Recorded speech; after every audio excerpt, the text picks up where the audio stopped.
रुद्रमरुतः स्तुन्वन्ति दिव्यैस्तवैः वेदैः साङ्गपदक्रमोपनिषदैर्गायन्ति यं सामगा ध्यानावस्थिततद्गतेन मनसा पश्यन्ति यं योगिनो यस्यान्तं न विदुः सुरासुरगणा देवाय तस्मै नमः।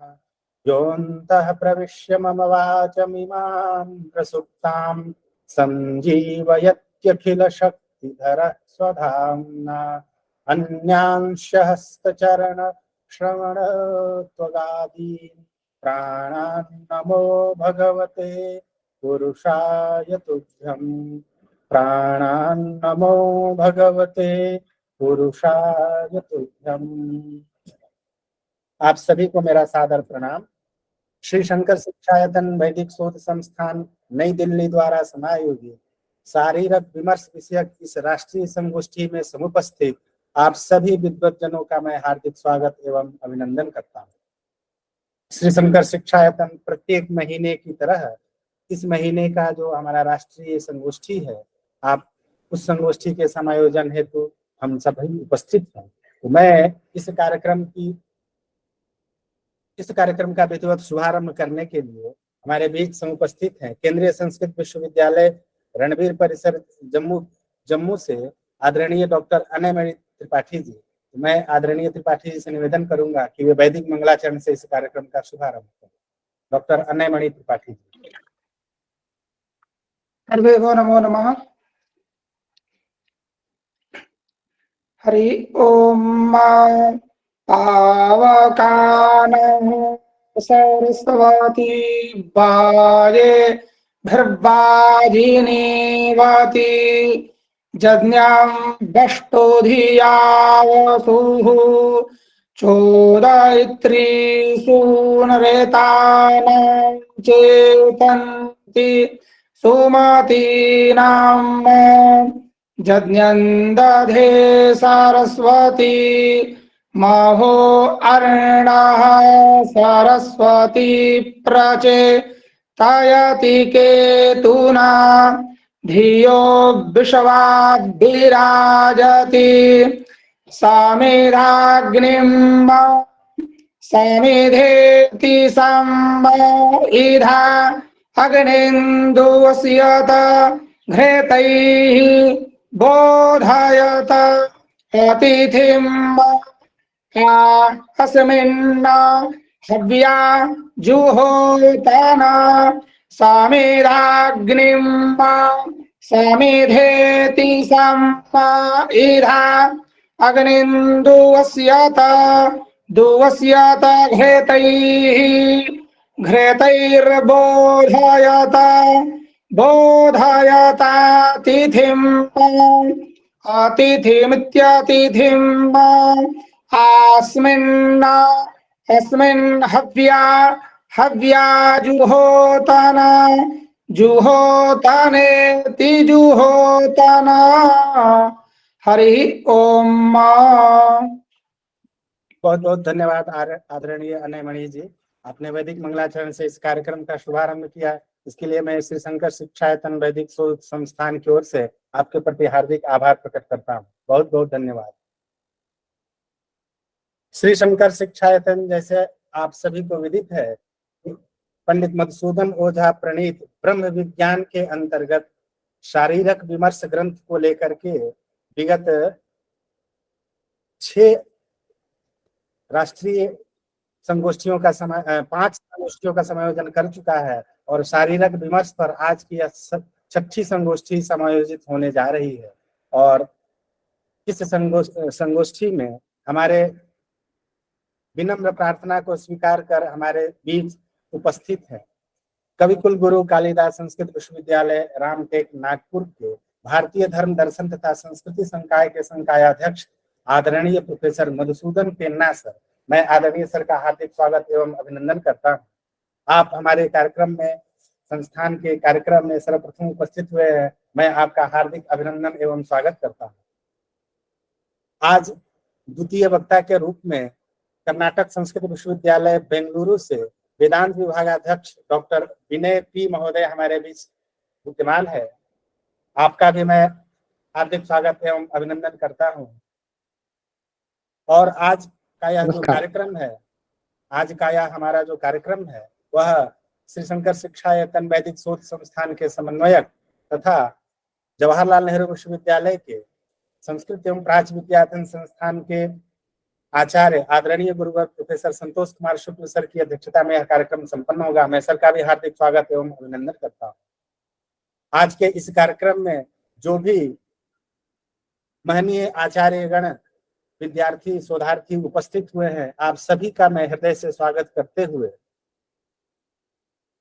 इस कार्यक्रम का शुभारंभ करने जा रहा हूं। जो हमारे इस कार्यक्रम में प्रत्येक महीने जुड़ते हैं उनको पता है कि शारीरिक विमर्श के पिछले 12 अधिकरणों को लेकर के चर्चा हो चुकी है और आज इस ग्रंथ के 13वें प्रकरण पर चर्चा होने जा रही है, संगोष्ठी होने जा रही है। और इस संगोष्ठी में हमारे बीच समुपस्थित जो आदरणीय वक्तृगण हैं उनके माध्यम से आज हम इस प्रकरण में जो कि आत्मा की विभिन्न संस्थाओं के बारे में चर्चा की गई है, इसकी हम विस्तार से चर्चा सुनेंगे। तो मैं इस विषय पर और कुछ न कहते हुए, क्योंकि आज हम अपने महनीय वक्ताओं से ही सुनना चाहेंगे, तो इस क्रम में मैं सर्वप्रथम कर्नाटक संस्कृत विश्वविद्यालय के वेदांत विभागाध्यक्ष आदरणीय डॉक्टर विनय जी से निवेदन करना चाहता हूं कि आप अपने उद्बोधन से, अपने वक्तव्य से हम सभी को अनुग्रहित करें।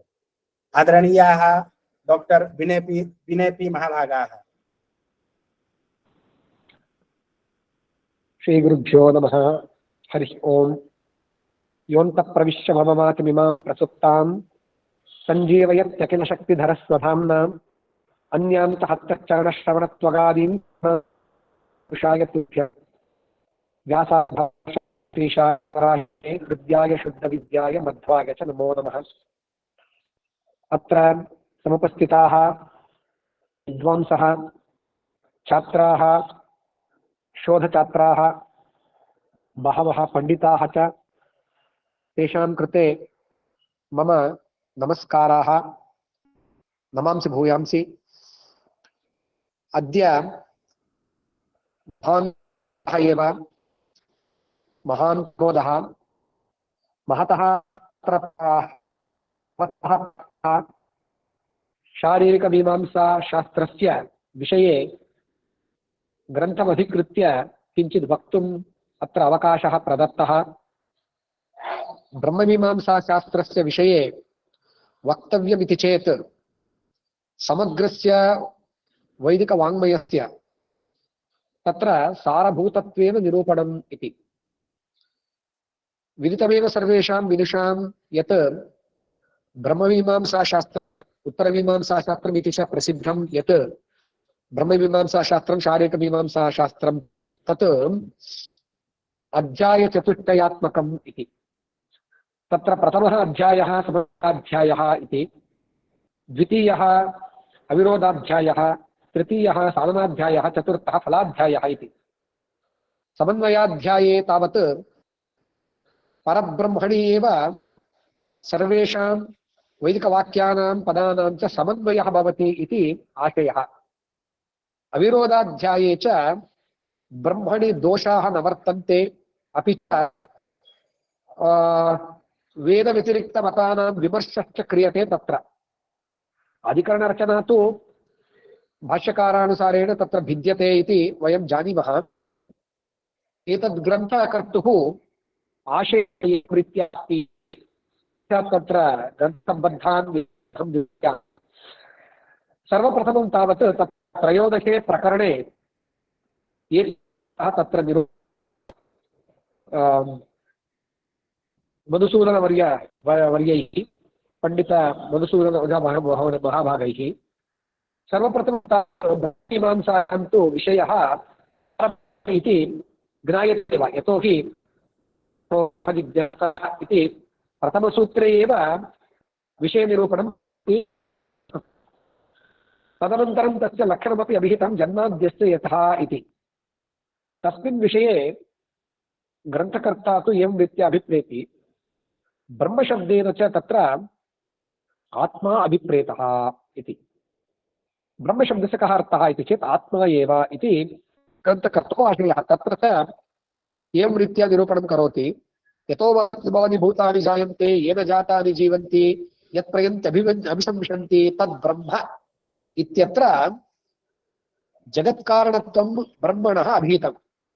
जन्माद्यस्य यतः इति सूत्रे च स्पष्टतया तस्य अवलोकनेन ज्ञायते, यतो वा इमानि भूतानि जायन्ते येन जातानि जीवन्ति इति एतद् उपनिषद्वाक्यमनुसृत्यैव तत् सूत्रमपि लिखितम् इति। तत्र जन्मादि देशः वर्तते, अत्रापि यतो वा इमानि भूतानि जायन्ते जीवन्ति जातानि जीवन्ति इति निर्देशः अस्ति इति। अतः अत्र तद् ब्रह्म इति निर्देशात् ब्रह्मणः एव तत् लक्षणमस्ति जगज्जन्मादि इति अभिधीयते। अत्र आत्मशब्दस्य कः अर्थः इति उत्तत्र प्रपञ्चनं कृतं ग्रन्थकृता सर्वत्र तावत् शारीरिकपद्धति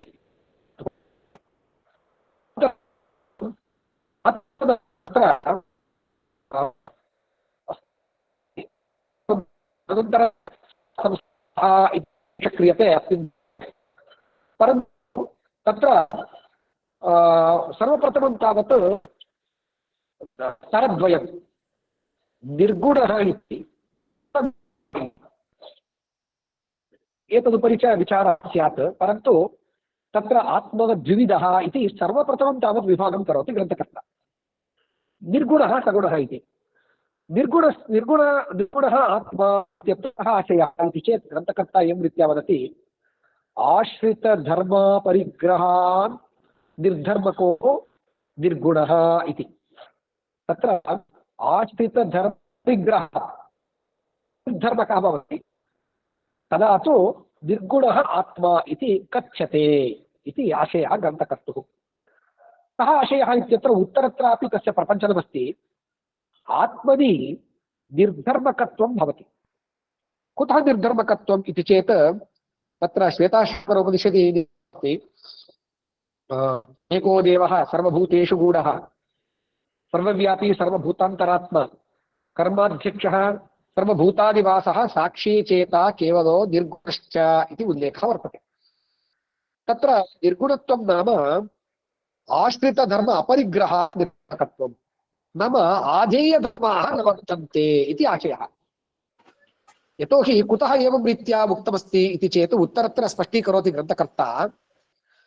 सत्यं ज्ञानमनन्तं ब्रह्म इत्यपि अस्ति वाक्यम् उपनिषद्वाक्यं, परन्तु तत्र सत्यं ज्ञानत्वं वा अनन्तत्वं वा न परब्रह्म आत्मा सत्यत्वमिति आश्रितधर्मः न, किन्तु कीदृशः स तु स्वरूपं सत्यत्वं तावत् आत्मनः स्वरूपमेव। आत्मनि आत्मातिरिक्ततया सत्यत्वम् इति कश्चित् आधेयधर्मः आश्रितधर्मः नास्ति। एवमेव ज्ञानत्वं तत्र स्वभावः आत्मनः, न तु तत्र ज्ञानत्वम् आश्रितधर्मः। अनन्तत्वं च आश्रितधर्मः न भवति, किन्तु धर्मः एव आश्रितधर्म अपरिग्रहात् आश्रितधर्मः न वर्तते इति धिया निर्धर्मकत्वं वक्तव्यम् आत्मनः। तर्हि सगुणः अपि आत्मा भवति वा इति चेत् सर्वधर्मोपपन्नः सगुणः इति अथ सर्वधर्मोपपन्नः इति ग्रन्थकर्ता वदति। तत्र सर्वधर्मोपेतत्वं वर्तते चेत् आत्मनि सगुणत्वम् इति। कथम् एकस्यैव आत्मनः एवं रीत्या वैजात्यं शक्यते इति उत्तरत्र वदति, निर्गुणत्वं तावत् आश्रितधर्माभावेन, परन्तु उपाधिबलात् वा मायावच्छिन्नत्वेन वा बलोपेतत्वेन वा आत्मनः सगुणत्वमपि घटते इति ग्रन्थकर्तुः आशयः। कथमेतत् इति स्पष्टीकरोति। यथा तत्र उपाधिः वर्तते चेत् वेदान्तग्रन्थेषु एषः दृष्टान्तः बहुत्र दृष्टः, विशिष्य तत्र अद्वैतवेदान्तदर्शने एषः दृष्टान्तः दत्तः। महाकाशः एकः एव अपरिच्छिन्नाकाशः इति कथ्यते। परन्तु यदा तत्र भित्तिनिर्माणं मठनिर्माणं क्रियते, घटस्य निर्माणं क्रियते इति चेत् घटावच्छिन्न आकाशः इति परिमितः आकाशः व्यवहृतः भवति। एवमेव मठाकाशः इत्यपि व्यवहारयोग्यः कश्चित् आकाशः तत्र ज्ञायते। तत्र यद्यपि अनन्तस्य आकाशस्य अपरिच्छिन्नस्य निरवच्छिन्नत्वमेव देशतः कालतः, परन्तु घटावच्छिन्नत्वेन मठावच्छिन्नत्वेन तस्य परिच्छिन्नत्वमपि व्यवहारयोग्यं भवति। तद्वदत्र आश्रितधर्म अपरिग्रहात् आत्मनः निर्गुणत्वं, परन्तु सर्वधर्मोपन्नत्वेन सगुणत्वमपि भवति इति तत्र वदति। अपि च परमात्मा इति कथ्यते। तत्र निर्विशेषः परात्परः पुरुषश्चेति तत्र निर्विशेषः परात्परः पुरुषः चेति त्रयोमी निर्गुणाः आत्मनः इति निर्देशः क्रियते।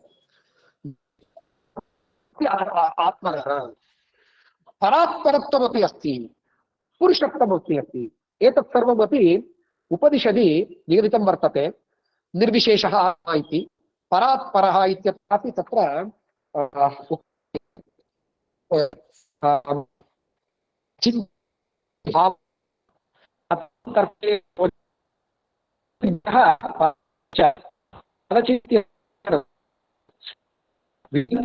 नयं वेद विधि यतो वाचो निवर्तन्ते अप्राप्य मनसा सह यस्यामतं तस्य मतं मतं यस्य न वेदसः अविज्ञातं विजानतां विज्ञातम् अविजानताम् इति मन्त्रस्यापि उदाहरणं कृतं तत्र निर्विशेषात्मनः विषये ग्रन्थकृता।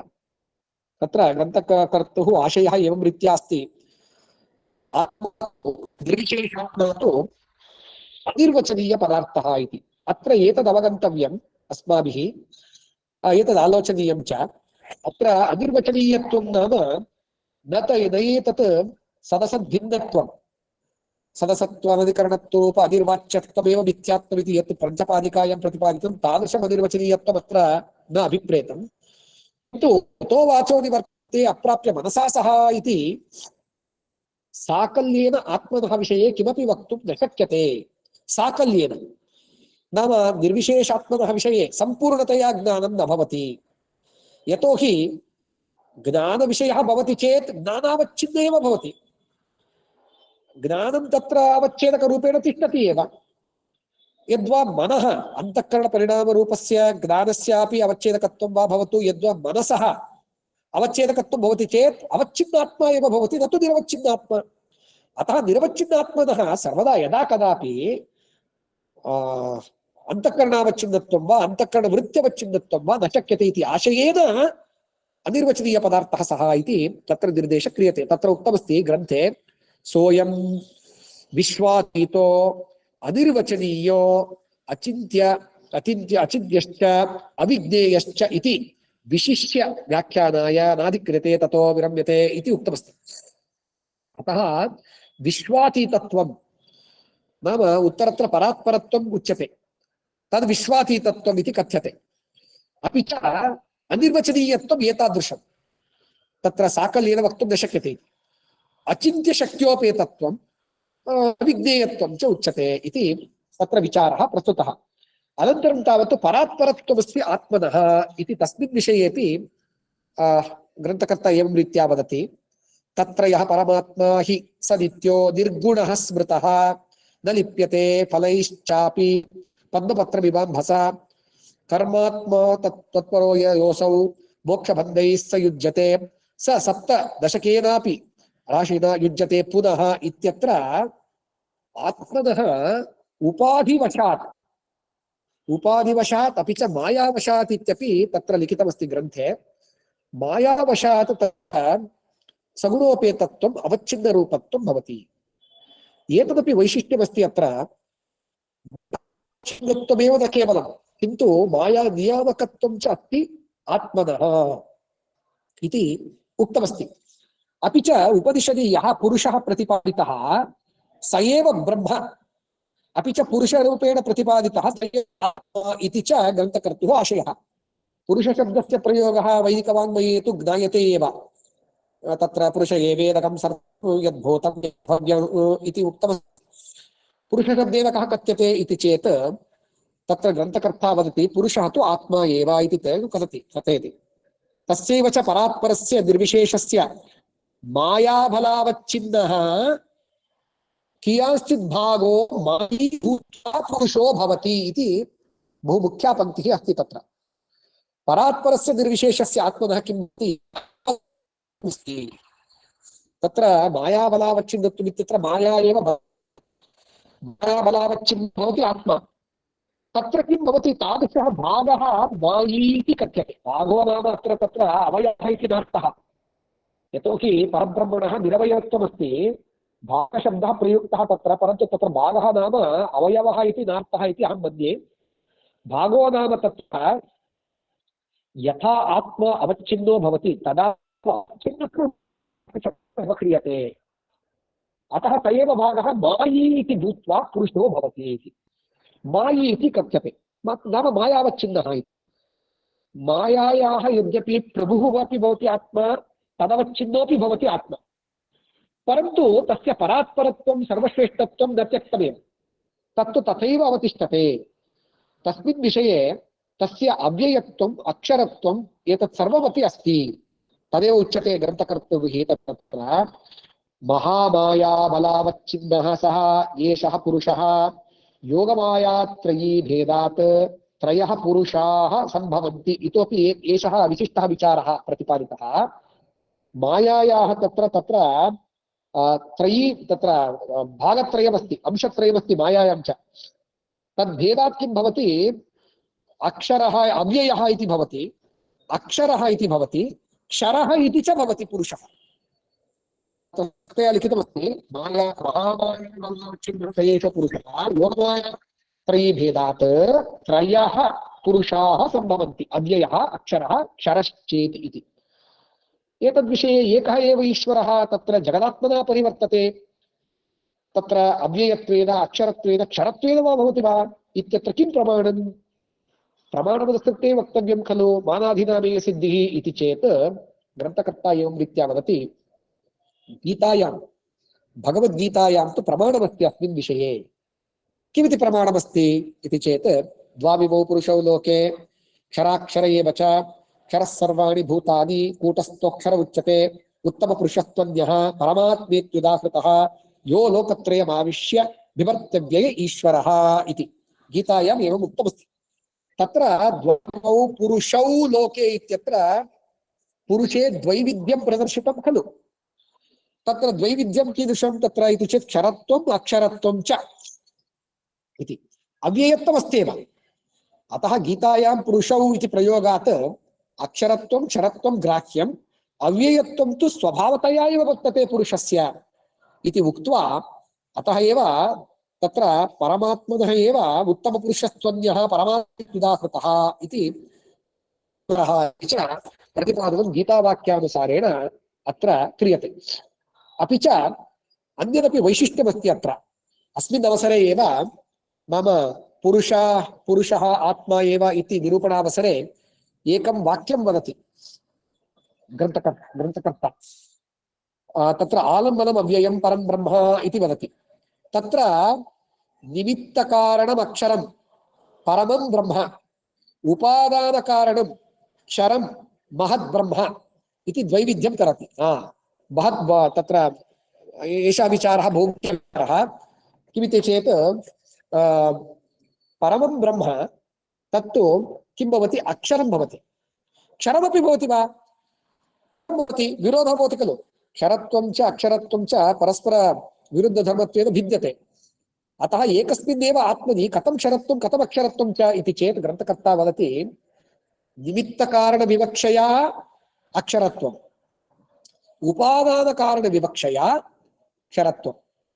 एकः एव आत्मा निमित्तकारणमपि भवति उपादानमपि भवति इति ग्रन्थकर्तुः आशयः। आत्मैव उपादानकारणं निमित्तकारणं च इति आशयः। तत्र उदाहरणस्य विकारे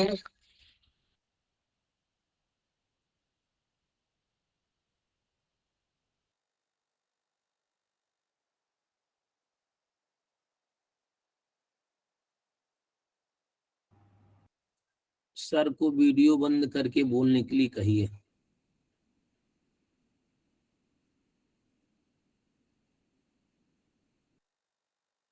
क्षम्यतां, कोऽपि तत्र क्लेशः जातः तान्त्रिकः, क्षम्यताम्। तत्र क्षरत्वम् अक्षरत्वविरुद्धं क्षरत्वम् इति चेत् निमित्तकारणं क्षरत्वः भवति। तत्र यदि यदि भवन्तः वीडियो पिधाय वदन्ति तर्हि सम्यक् आयाति। भवतु। एवञ्च घटस्य उपादानकारणं मृत्पिण्डः, यस्य विकारेण कार्यं भवति तदुपादानकारणं, परन्तु यः तु कर्ता वर्तते स तु निमित्तकारणम् इति कथ्यते। कुलालः निमित्तकारणम्, उपादानकारणं मृत्पिण्डः घटं प्रति। तद्वत् जगतः निमित्तकारणमपि परं ब्रह्मैव, उपादानकारणमपि परं ब्रह्मैव इति ग्रन्थकर्तुः आशयः। यतोहि तत्र यतो वा इमानि भूतानि जायन्ते येन जातानि जीवन्ति इत्यत्र तत्र विशिष्य किमपि नोक्तमस्ति, अतः कारणसामान्यमेव स्वीकर्तव्यम् इति आशयः।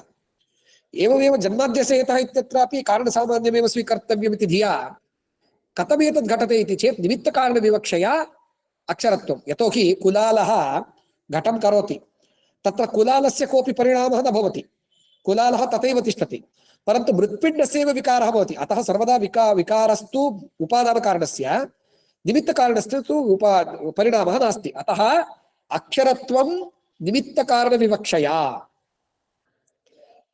क्षरत्वं उपादानकारणविवक्षया। अक्षरत्वं नाम निर्विकारित्वं, ब्रह्म निमित्तकारणमिति धिया इति विवक्षया निर्विकारित्वम् अक्षरत्वं। ब्रह्म तु उपादानकारणम् क्षरत्वं, यतोहि विकारित्वं भवति इति एक एव आत्मा, तत्र उक्तमस्ति ग्रन्थे, इति एक एव आत्मा अयमात्मा अन्यात्मना आत्मानं परिणम्य त्रिविधं रूपं धत्ते इति उक्तमस्ति। तत्र च अन्तर्यामि रूपं, सूत्रात्मका इति एवं रीत्या निरूपणमस्ति। अपि च अस्य पुरुषस्य एवं रीत्या तत्र जगत्कारणत्वविषये ग्रन्थकर्तुः एवं रीत्या आशयः अस्ति। उपादानकारणत्वं निमित्तकारणत्वम् एतद्द्वयमपि शक्यते, निर्गुणत्वं सगुणत्वं च शक्यते, अवच्छिन्नत्वरूपेण सगुणत्वं, मायाबलावच्छिन्नत्वेन सगुणत्वं, माया अनवच्छिन्नत्वेन निर्गुणत्वम् इति च ग्रन्थकर्तुः आशयः। मया तु एषः विचारः चिन्तितः। तत्र श्री शंकराचार्याणाम् अद्वैतदर्शने तावत् साक्षात् अद्वैतदर्शने तावत् निर्गुणत्वमेव तत्र तात्विकं, सगुणत्वं सगुणब्रह्मणः शबलब्रह्मणः च व्यावहारिकत्वम् इति कथ्यते। परन्तु अत्र ग्रन्थकृता यत्र कुत्रापि पारमार्थिकव्यावहारिकभेदः तत्र न निरूपितः, किन्तु समानस्थरेण निर्गुणत्वं सगुणत्वं, यतोहि निर्गुणवाक्यानि अपि वर्तन्ते सगुणवाक्यानि अपि वर्तन्ते। यत्ते रूपं कल्याणतमं तत्ते पश्यामि यथा लोहित इत्यादि वाक्यानि वर्तन्ते। यत्ते रूपं कल्याणतमम् इति उक्तमस्ति, अतः सगुणङ्गीकर्तव्यं। तद्वदेव साक्षी चेता केवलो निर्गुणश्च इति निर्गुणवाक्यमपि अस्ति उपनिषदि, अतः समानस्तरेणैव स्वीकारः कर्तव्यः। परन्तु विरोधपरिहारः कथमिति चेत् तत्र शीर्षिकायामेव उक्तमस्ति विरोधाभास निरासः इति।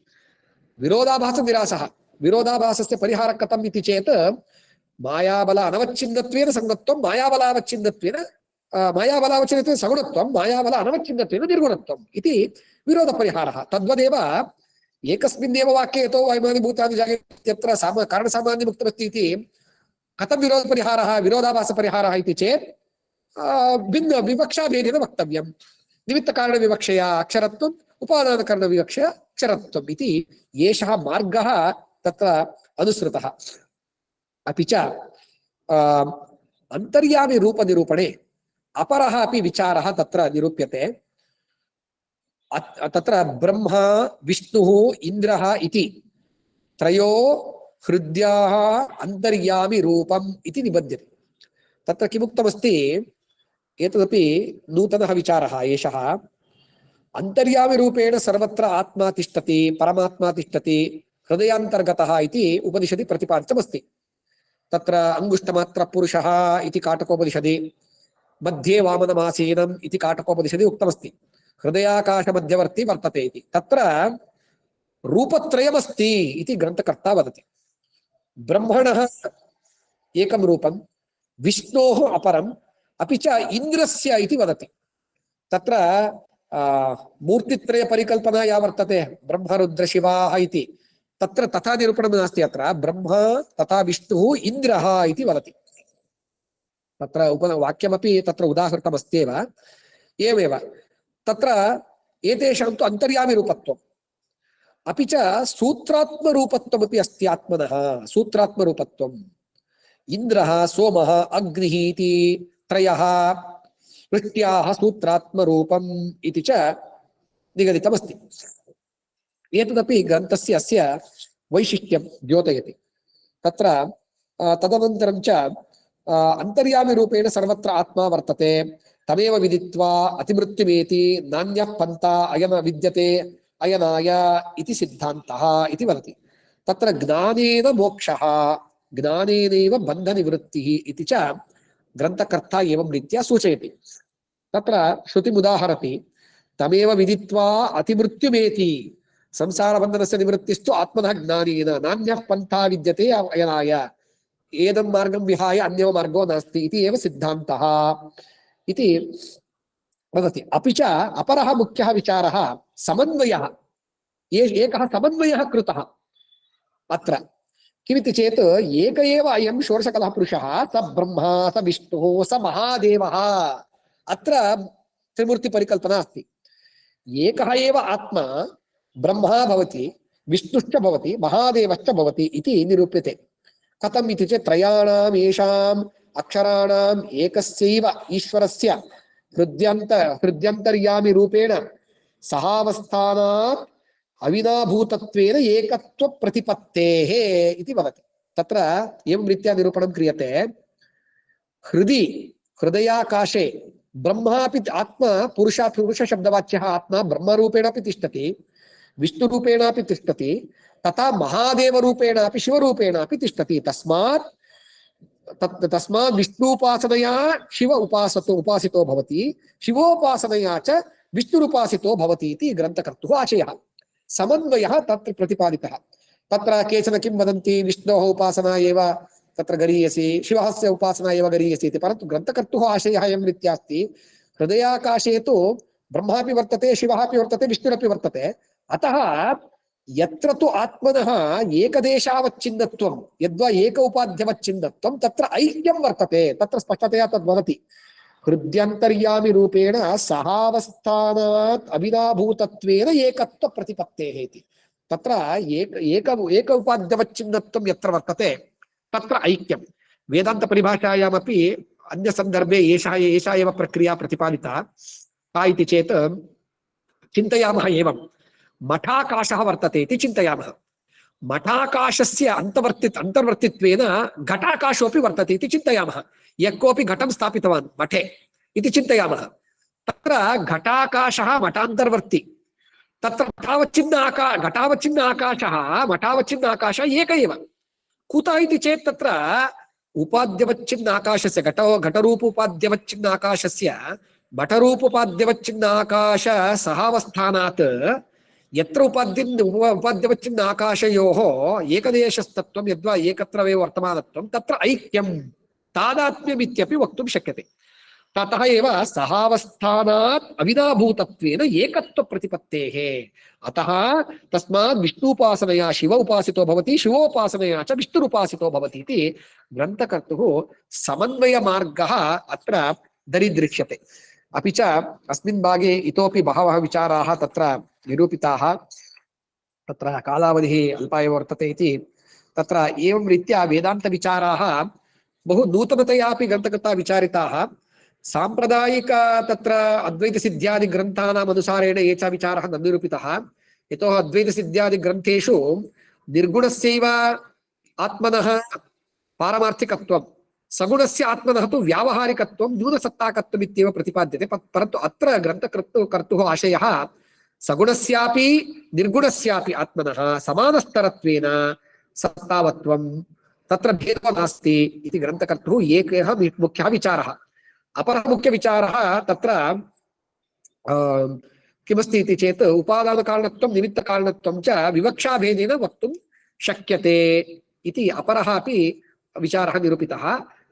अतः एव भेदाभेदवादे एषः वादः अन्तर्गतो भवति। यः भेदाभेदवादः प्रायशः भास्कराचार्यैः प्रतिपादितः, द्वैताद्वैतवादः निम्बार्काचार्येण, अपि च तत्र एवं रीत्या समन्वयमार्गः यः तत्र भेदाभेदवादः द्वैताद्वैतवादः इति यत् श्रूयते, तस्मिन् स्तरे अस्य वादस्य किञ्चिदिव अन्तर्भावः। साक्षात् इति अहं न वदामि, बहवः भेदाः वर्तन्ते, परन्तु साक्षात् तत्र शिक्षिका देया इति चेत् कुत्र अद्वैते वा द्वैते वा विशिष्टाद्वैते वा कुत्र अस्य तु सामान्यतः अन्तर्भावः इति चेत् द्वैताद्वैतवादे वा भेदाभेदवादे एव अस्य तु अन्तर्भावः भवति इति सामान्यतया वक्तुं शक्यते। इतोपि विशिष्य अस्य विशिष्य नाम भवेदेव, वैशिष्ट्यमपि अस्त्येव। अतः एवं रीत्या ग्रन्थकर्तुः योगदानं वर्तते इति तत्र उक्त्वा अहं विरमामि विस्तरात्। इतोपि तत्र विचारः कर्तव्यः इति उक्त्वा इति शम् इति उक्त्वा सर्वं श्रीकृष्णार्पणमस्तु। बहुशः धन्यवादाः महोदयाः। भवद्भिः शारीरकविमर्शस्य प्रकरणेऽस्मिन् ब्रह्मविषयकानि यानि अपि निर्गुण सगुण इत्यादि विषयानि विवेचितानि सन्ति, तानि सर्वाणि विषयानि अत्र उपस्थाप्य तेषां सम्यक् विवेचनं कृतम्। एतदर्थम् अहं श्रीशङ्कर शिक्षायतन पक्षतः भवतः प्रति वारं वारम् आभारं प्रकटयामि, प्रणमामि। आशासे भवन्तः अग्रेपि अस्मान् अनुरोधं स्वीकृत्य स्वकीयेन व्याख्यानेन अस्मान् अनुग्रहीष्यन्ति इति महान् प्रमोदः। बहुशः धन्यवादः। नमस्कारः।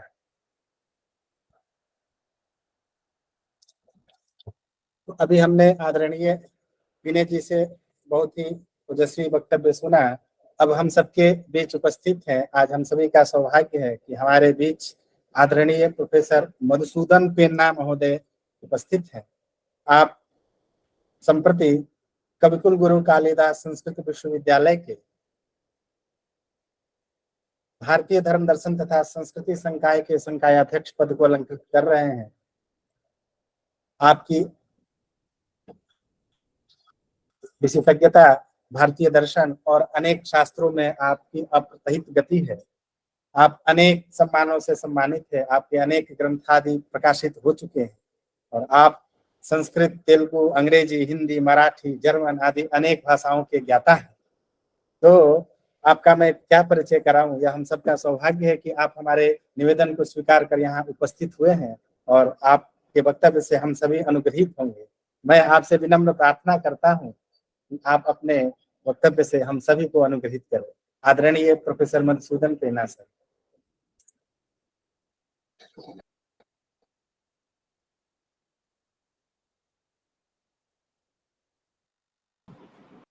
सर आवाज नहीं आ रही है।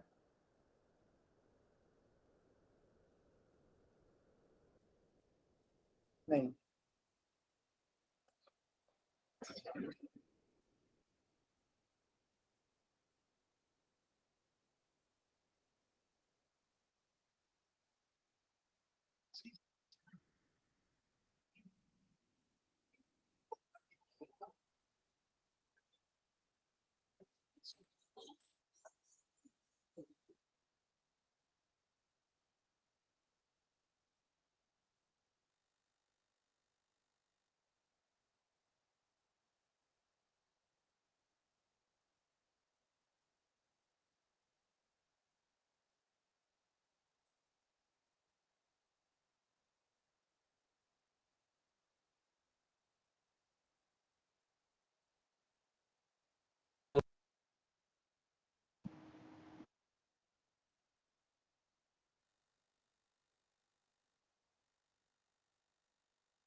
कुछ तकनीकी समस्या आ गई है सर, तुरंत जुड़ रहे हैं।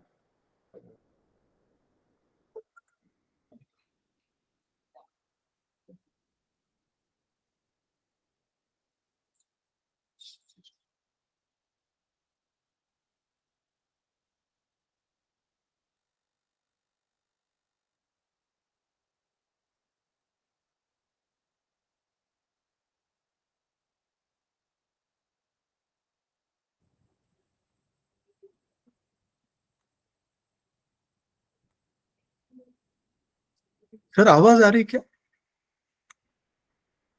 जी जी, अब आ रही है। अरे हाँ। सर, सर बहुत बहुत धन्यवाद सर। श्री शंकर शिक्षायतन वैदिक शोध संस्थान नई दिल्ली के द्वारा अभी जो राष्ट्रीय संगोष्ठी शारीरिक विमर्श ग्रंथ पर आयोजित है, इसमें आपने कहा जैसा अनेक दिनों से ये चर्चा जारी है, और आज मेरा ये सौभाग्य है कि पंडित मधुसूदन ओझा जी के कुछ चिंतन पर हमारा विवेचन किंवा हमारा आलोकन तो ये आपके सामने प्रस्तुत कराने के एक सौभाग्य प्राप्त हुआ है। और यहाँ उपस्थित सारे जिज्ञासु और साधक लोगों को मेरा सादर प्रणाम। ये जब विषय मैंने देखा कि ब्रह्म मीमांसा, और वो भी जैसे पंडित जी बताते हैं उपनिषद शास्त्राणाम विरोध भास निरासः, इस प्रकार से शीर्षक देकर जो चिंतन पंडित जी ने प्रस्तुत किया, उसका एक विलक्षण स्वरूप है कि वेदांत संप्रदाय में जैसे द्वैत, अद्वैत, विशिष्टाद्वैत, शुद्धाद्वैत, भेदाभेद, ये सारे प्रकार है। इन सभी वेदांत संप्रदायों का आकर तो उपनिषद और उपनिषद पर आधारित ब्रह्मसूत्र ही है। तब मन में ये आता कि इस प्रकार से एक अलग ब्रह्म मीमांसा प्रस्तुत करने का प्रयोजन क्या है, कि किसी भी ग्रंथ का अधिकारी विषय संबंध प्रयोजन हम देखते हैं, तो इस ग्रंथ का क्या है। ऐसा देखा तो ध्यान में आता है कि उपनिषद शास्त्राणा, खास करके उपनिषद, और यहाँ कई कई जगह में भगवद गीता और ब्रह्म सूत्र का भी जिक्र है। तो इन वेदांत आकर ग्रंथों के आधार पर ब्रह्म मीमांसा प्रस्तुत करना, यही प्रयोजन है। फिर पहले से ही अगर ब्रह्म मीमांसा अपने संप्रदाय में है, अथा तो ब्रह्म जिज्ञासा, तो फिर ब्रह्म मीमांसा प्रस्तुत करने का प्रयोजन क्या है। तब जैसे आचार्य जी ने कहा कि विरोध भास निरासः, तो कहीं कहीं कुछ विरोध लग सकते हैं, और अलग अलग भाष्य ग्रंथ पढ़कर सूत्रों का समन्वय करके स्वयं एक वेदांत संप्रदाय में जा सकता, ऐसा सामर्थ्य सब में नहीं रहता है। इसीलिए ऐसे अनेक मंदाधिकारी या मध्याधिकारी को ध्यान में रखते हुए इस ग्रंथ की रचना की गई, ऐसा मुझे लगता है। इसके प्रारंभ में ही प्रतिज्ञा वाक्य अगर हमने देखा कि इसके पहले आत्मा ब्रह्म, ये शंकराचार्य जी ने अपने भाष्य में अनेक बार आत्मा च ब्रह्मा ब्रह्म भावश्च मोक्षः ऐसा कहकर जो आत्मा गौड़पाद कारिका में विस्तृत रूप से बताई गई, जो मांडुक्य उपनिषद का मूल सार है, ऐसे आत्मा के बारे में कहते हुए कहा आत्मा ब्रह्म निरुच्यते। तो हमें ये सारा त्रयोदश प्रकरण पढ़ने के बाद मन में आता है कि पंडित जी किस वेदांत संप्रदाय के हो सकते हैं, कि ये अद्वैती है या द्वैती है या द्वैताद्वैती है। तब वेदार्थ संग्रह में जैसे भगवद रामानुजाचार्य ने कहा कि कोई कहता है आप भेदवादी कि अभेदवादी, तब वो कहते हैं वयम भेदवादिनश्च अभेदवादिनश्च उभयोरपि श्रुति सम्मतत्वात्। ऐसा कभी लगता है कि भास्कराचार्य संप्रदाय को लिया है क्या, क्योंकि दोनों पक्षों को लिया। वैसा इसके आरंभ में, ग्रंथ के आरंभ में जो शंकर भगवत्पाद ने दूसरे ही सूत्र में जैसे जन्माद्यस्य यतः, इस ब्रह्म सूत्र के विषय वाक्य के रूप में लेकर यतो वा इमानि भूतानि जायन्ते जातानि जीवन्ति यत् प्रयन्ति अभिसंविशन्ति तद विजिज्ञासस्व तद ब्रह्मा, इस वाक्य को लेकर ये वाक्य विषय वाक्य है, और ये वाक्य इस ब्रह्म सूत्र का आधार है। तब किसी ने कहा यतो वा ऐसा पंचमी अर्थ में लेकर अगर जिससे ये सृष्टि स्थिति संहार होते हैं वो ब्रह्म कहा, तो फिर नैयायिकों से आप अलग नहीं है, क्योंकि नैयायिक भी यही कहते हैं क्षित्यंकुरादिकम सकर्तृकम कार्यत्वाद घटवत, ऐसा साधारण अनुमान दिखाते हैं। तो फिर कर्तृत्व साध्य करना है या वो कर्ता ब्रह्म करके सिद्ध करना है आपको? तो इसमें बहुत बड़ा गहरा विचार हुआ है कि जैसे शंकर भगवत्पाद बताते हैं, अनुमान मात्र बताना हमारा प्रयोजन नहीं है, वेदांत वाक्य कुसुम ग्रथनार्थत्वात् सूत्राणाम, हम सूत्रों को जोड़ते हैं और वो सूत्र उपनिषद वाक्य रूपी फूलों को जोड़ते हैं। ऐसे जहां जहां ब्रह्म सूत्र है, उस ब्रह्म सूत्र का मूल जो उपनिषद वाक्य है उसका विचार करना हमारा प्रयोजन, ना कि केवल शुष्क अनुमान बताना।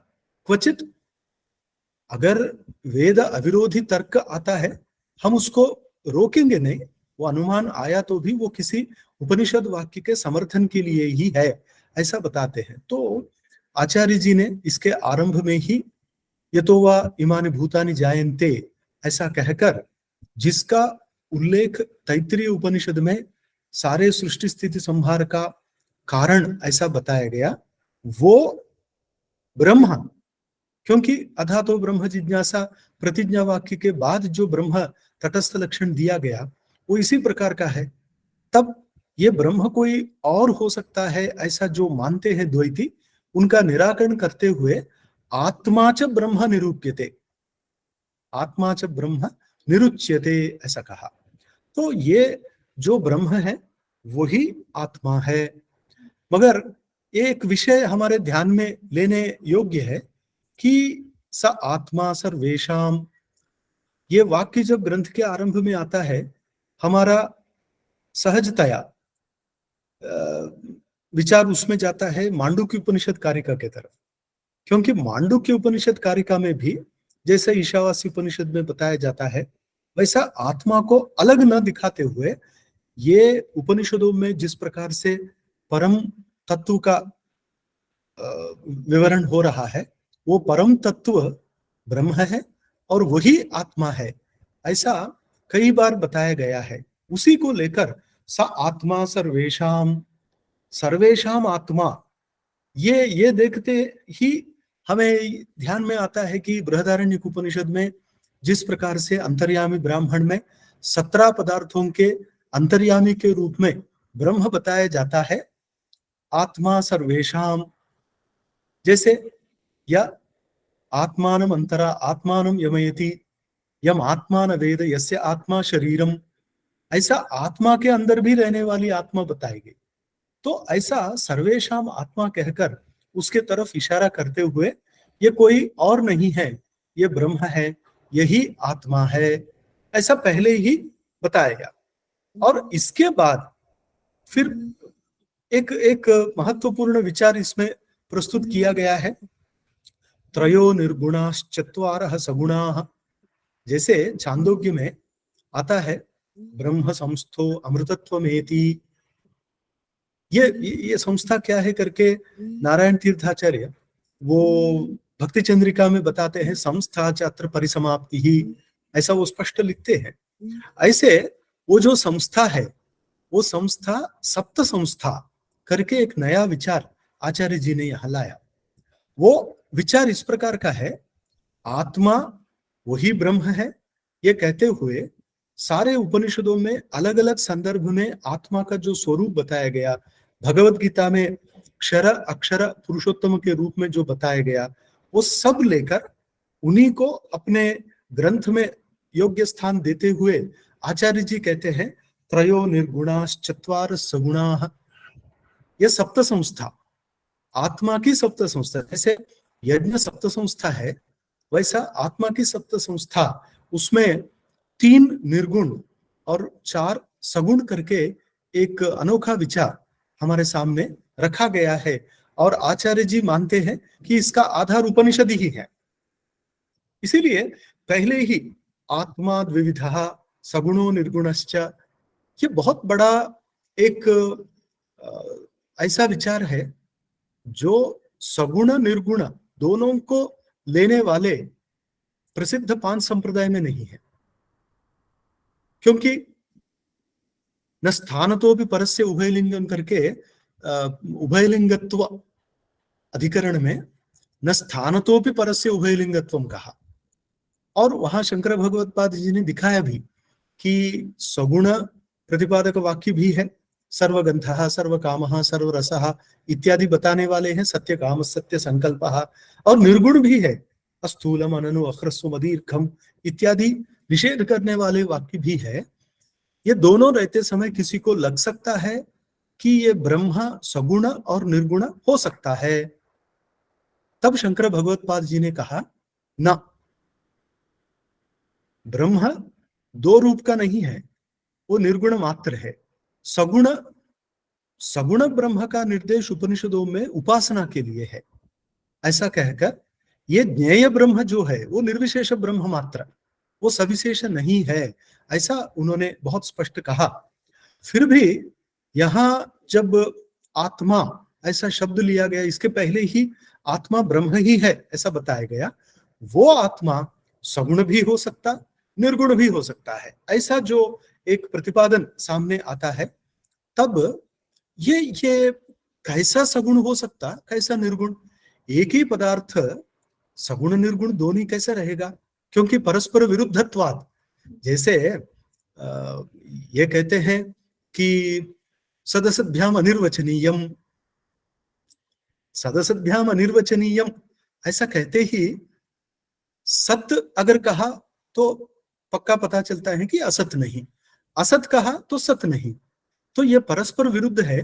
कोई भी सदसत धर्म आधार कैसे होगा, तो हम सब में शंका होती है कि ये ब्रह्मा कैसे सगुण और निर्गुण होगा या आत्मा ही। तब आचार्य जी ने कहा आश्रित धर्म परिग्रहात निर्धर्म कहा। ये जितने भी धर्म बताए गए हैं वो सब आश्रित धर्म है, ये स्वकीय धर्म नहीं है। ये एक आश्रित धर्म परिग्रहात, तो ये उपाधि के धर्म हो जाएंगे। अथ सर्वधर्मोपपन्नः, वैसा देखा जाए तो उपाधि जो कह रहे हैं वो उपाधि को भी इतने धर्म दिखाने का सामर्थ्य कहां से प्राप्त हुआ। अगर पुरुष तत्व के सत्ता ही नहीं है तो माया को भी कहां से ये सामर्थ्य आएगा, क्योंकि वो शक्ति, ये शक्तिमान।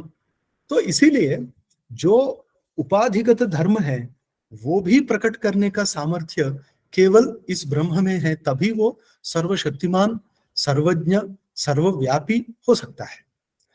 आचार्य जी ने आत्मा को 2 प्रकार बताया, एक निर्गुण एक सगुण। सगुण सर्वधर्म उपपन्नः, शायद ये बनाते समय उनके मन में था, ये ब्रह्म सूत्र के प्रथमाध्याय के 2 पाद का सूत्र सर्वधर्मोपपत्तेश्च अनुपपत्तेस्तु न शारीरः कर्म कर्तृव्यपदेशात्, वो सूत्र चलता है वैसा कि जैसा ही 2 पद का आरंभ होता है वहां यही कहा विवक्षित गुणोपपत्तेश्च सर्वधर्मोपपत्तेश्च अनुपपत्तेस्तु न शारीरः करके शरीर का निवारण करते हुए ब्रह्म वहां विवक्षित है ऐसा बताया। तो सर्वधर्म उपपत्तेश्च कहते समय वहां शंकर भाष्य हो, बाकी में भी सर्वधर्म उपपत्ति ब्रह्म में ही है ऐसा बताया गया, क्योंकि सत्य कामा सत्य संकल्प इत्यादि यतो वा भूतानि इमानि जायन्ते इत्यादि शारीरिक जीव में या प्रकृति में संभव नहीं है, इसीलिए हमें ब्रह्म लेना पड़ता है। यह विषय आगे भी बताया गया कि संभोग प्राप्त रिचेत वैशिष्यत, वहां आता है कि अगर आप प्रकृति में या जीव में ये गुण दिखाना चाहेंगे तो यह अनुपपत्ति में जाता है, क्योंकि उनकी शक्ति मर्यादित है। ब्रह्म एकमात्र है जिनकी अमर्यादित शक्ति है, अनंत शक्तिमान। तो इसीलिए उपनिषद में जिस प्रकार का वर्णन है अत्ताचराचर ग्रहणात, अत्र अधिकरण में भी यही विषय आता है कि सृष्टि स्थिति संहार करने का सामर्थ्य ब्रह्म मात्र में है। ये सर्वधर्मोपपत्ति ऐसा कहने के कारण उस दृष्टि से देखा तो आत्मा सगुण भी है, मगर वो अपने नहीं होने के कारण वो निर्गुण भी है। ऐसा एक विषय यहाँ हमारे सामने रखा गया है।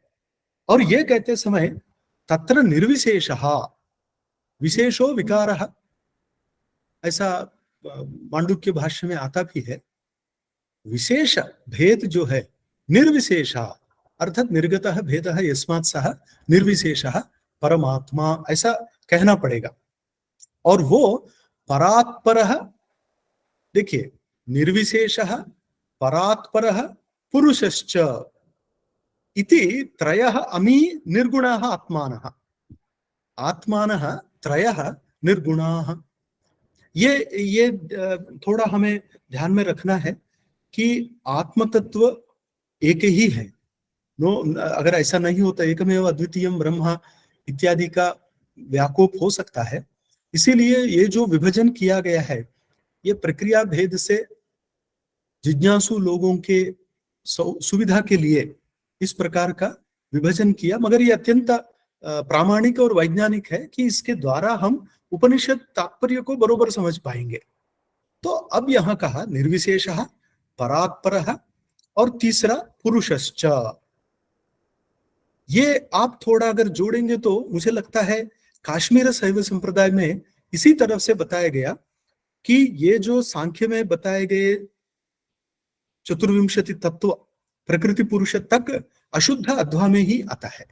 अशुद्ध अध्वा के ऊपर शुद्धाशुद्ध तत्व रहता है जहां मायादि पंचकंचुक आते हैं, और उसके परे जो बताया गया वो है सदाशिव तत्व, और उसके परे अनुत्तर तत्व बताया। तो शायद गुरुजी उसी का झलक एक दिखाते हुए आप जो पुरुष कह रहे हैं अर्थात जो सांख्यों का पुरुष जैसा वो एक, मगर उसके ऊपर भी परात्पर और उसके ऊपर ये निर्विशेष ब्रह्म है, निर्गुण ब्रह्म है, ये दिखाने की दृष्टि से उन्होंने त्रयः अमी निर्गुणाः आत्मानः, ये तीन निर्गुण ही है ऐसा एक बताया।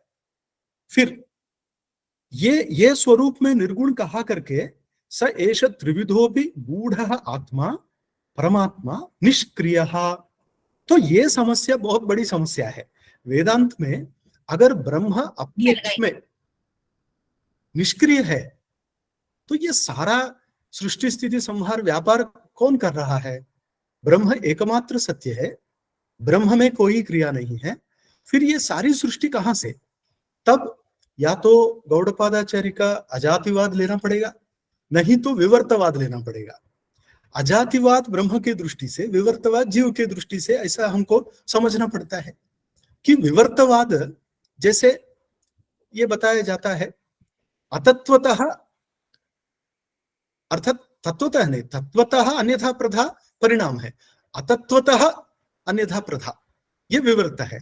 तो सच में कुछ बदला नहीं, ब्रह्म में कुछ बदल सकता नहीं। ब्रह्म निष्कलम निरंजनम निष्क्रियम शांतम अद्वैतम ऐसा उनका स्वरूप बताया गया। तो फिर ब्रह्म में क्रिया नहीं है मगर सब कुछ ही ऐसा दिख रहा है, तो कैसा इसको बिठाया जाए? तो कृत्स्न प्रसक्ति निरवयवत्व शब्द को उपवा करके एक ब्रह्म सूत्र है, यही बताता है कि ब्रह्म का कोई अंश सृष्टि बने ऐसा नहीं बता सकते हैं, क्योंकि ऐसा अगर किया ब्रह्म का कौन सा अंश, या तो ब्रह्म पूरा बदलेगा नहीं तो उसको सावयव करना पड़ेगा। सावयव किया तो निष्कलम निरंजनम जो है निष्कलम उसका व्याकोप आ जाएगा। तो ये सारी समस्याएं सामने रखकर आचार्यों ने ये स्पष्ट किया कि ब्रह्म में ये सारा विश्व का केवल विवर्त है, अर्थात अतस्मिंस्तत् प्रभा या अतस्मिंस्तत् बुद्धि ही इत्यादि आप पढ़ सकते हैं। अध्यास जिसको कहा गया शंकर भाष्य के आरंभ में ब्रह्म सूत्र भाष्य में, तो वैसा उसको अध्यास कहना पड़ेगा, वही तो विवर्त। तो ये कहते हैं कि परमात्मा जो हम तीन प्रकार के दिखाए ना, वो सच में निष्क्रिय असंग निष्क्रियम निरंजनम निष्कलम ये सामने रखकर आचार्य जी ने ये बनाया। विभु विभुः है ये, अर्थात सर्वव्यापी, तभी ब्रह्म शब्द सार्थक बनता है। ब्रह्मति, व्याप्नोति, इस अर्थ में। अव्यावृत्त रूपः, सच में यहां कोई व्यावृत्ति नहीं है। ये एक परात पर स्थिति के बारे में बताते समय सारी व्यावृत्ति भी स्तंभित हो जाती है, क्योंकि व्यावृत्ति सापेक्ष है। अतद व्यावृत्ति के रूप में जो अपोह करते हैं वो सब सापेक्ष है, कि आप जो आपका ज्ञान का विषय है, रूप रसगंध स्पर्श इत्यादि, वो लेकर आप कहते हैं ये नहीं है, ब्रह्म ये नहीं है। इसका अर्थ क्या हुआ? इसीलिए ब्रह्म सूत्र कहता है प्रकृत एतावत्वं हि प्रतिषेधति ततो ब्रवीति च भूयः। जब अथात आदेशो नेति नेति करके ये गंध नहीं, रूप नहीं, रस नहीं, ऐसा ब्रह्म में इन सब का निषेध जब किया गया, तब त्रैकालिक निषेध प्रतियोगित्व होने के कारण बाकी सब मिथ्या, ऐसा शंकराचार्य ने सिद्ध किया। तो निषेध करते समय जो आपका ज्ञान का विषय है उसी का निषेध करते हैं। इसीलिए जैसे न्यायिक कहते हैं कि प्रमितस्य ही निषेध उपपत्ते है, जो जिसका ज्ञान होता उसी का निषेध किया जा सकता है। अगर ज्ञान ही नहीं हुआ तो प्रतियोगी प्रमितिम बिना निषेध अनुपपन्नत्वात्, ये भी कहा है कि निषेध नहीं कर सकते हैं। तो ये बहुत बड़ा विषय है कि जो नहीं है उसका आप निषेध करके क्या पाएंगे, ऐसा किसी ने कहा। तो तब शंकराचार्य ने बहुत शांतता से बताया कि हम विश्व को अत्यंत असत नहीं मानते हैं, जैसे शशशृंगादि, हम ऐसा नहीं मानते हैं। हम इसे क्या मानते हैं? तुच्छ मानते हैं। अब इसमें तीन है। सत्ता, केवल सत्ता जो है पारमार्थिक, वो तो ब्रह्म, उसी को हम सत कह सकते हैं। और जो त्रिकाल निषेध प्रतियोगी जो है वो अत्यंत असत है, वो भी हमें मान्य है। मगर ये जो विश्व या जग हम कह रहे हैं विवाद अध्यासितम, ये कभी न कभी कालखंड में प्रतीयमान है। यह प्रतीयमानत्व ही इसका मिथ्यात्व का आधार है कि प्रतीयमानत्व, शशशृंगादि प्रतीयमान नहीं है, शुक्ति रजतादि प्रतीयमान है। मगर प्रतीयमानत्व मात्र से हम उसको मिथ्या नहीं कह रहे। ज्ञानांतर निवर्त्यत्व भी उसमें है, दूसरे ज्ञान से वो निषेधित, बाधित हो रहे हैं। ऐसा बाधितत्व होने के कारण हम इसको मिथ्या कहते हैं। तो ये सामने रखकर अव्यावृत्त रूप, ये परमात्मा कैसे अव्यावृत्त रूप है, बाकी सब व्यावर्तित होंगे, इसका व्यावर्तन नहीं होगा। इसीलिए ततो ब्रवीति च भूयः, ब्रह्म सूत्र का उस सूत्र के दूसरे वाक्य से, सूत्रगत वाक्य से ब्रह्म सूत्रकार भगवान बादरायण महर्षि ने यह दिखाया कि ततो ब्रवीति च भूयः, क्या सदैव सौम्य इदमग्र आसीत इत्यादि से सदरूप में उसको बताया। ये तीन प्रकार का एक निर्गुण हुआ। अथ सगुणश्चतुर्विधः, आगे ये निर्गुण मैंने तीन प्रकार बताया, अभी सगुण देखो, ये चार प्रकार। उसमें सारे जितने उपनिषदों के अलग अलग संदर्भों में आए हुए शब्द लेकर सत्यः, यज्ञः, विराट, विश्वम च, ये चार लिया। तो कई जगह में सत्यः ऐसा आया है, अयम आत्मा, सत्यः। कभी कभी तो पृथ्वी को भी सत्य कहा, मगर वो व्यावहारिक कहते हुए पारमार्थिक दृष्टि से सत्य एकमात्र आत्मा ऐसा। और यज्ञ, विराट, विश्वम ऐसा पहले उद्देश्य मात्र से बताया आचार्य जी ने। फिर इन सबको विस्तृत रूप से बताना ही इस प्रकरण का स्वरूप है। अर्थात पहले उद्देश्य मात्र कहकर एक एक को बढ़ाकर वहां आवश्यक जगह में भगवद गीता का प्रमाण, ब्रह्म सूत्र का प्रमाण, उपनिषद प्रमाण देकर आप जो आत्मा च ब्रह्म शंकर जी कह रहे हैं, ब्रह्म यही उपनिषदों का तात्पर्य कहकर जो संप्रदाय आया है, औपनिषदम ब्रह्म, तो ये इस प्रकार से हम समझेंगे तो सारे उपनिषद वाक्यों का विरोध, परस्पर विरोध दूर हो जाएगा। हम उपनिषदों को व्यवस्थित समझ पाएंगे। इस दृष्टि से इन्होंने सप्त संस्था आत्मा करके पहले ही बताकर आगे बढ़ते हुए सयेष चतुर्विधोपि आत्मा प्रजापति ही कर्मात्मा अपि एष। ये जो आत्मा 4 प्रकार का बताएगा ना, ये अर्थात सत्य, यज्ञ, विराट, विश्व, ये 4 रूप में प्रजापति ही। तो प्रजापति जो बताया जाता है ये 4 रूप में, कर्मात्मा, ज्ञानमय, कर्ममय, अर्थमय, ये है आत्मा के सप्त संस्था। ये बताना ही इस प्रकरण का मुख्य उद्देश्य है। उसमें पहली संस्था, एक एक संस्था को वो बहुत सुंदर ढंग से बताएंगे। और यहाँ आश्चर्य है, निर्विशेष आत्मा, ये पहला ही सामने आता है। तब प्रथम संस्था के बारे में बताते समय आचार्य जी कहते हैं ये निर्विशेष है, इसके बारे में कहने का अधिकार हमें नहीं है। क्यों? अचिंत्या खलुदे भावाः नतांस तर्केण योजयेत्। कुछ है पदार्थ अचिंत्य है, वो तर्क से सिद्ध नहीं होते हैं। इसीलिए निर्विशेष जो आत्मा वो परम है, परमश्च अणिमाच विशुद्ध एक रसमात्रः।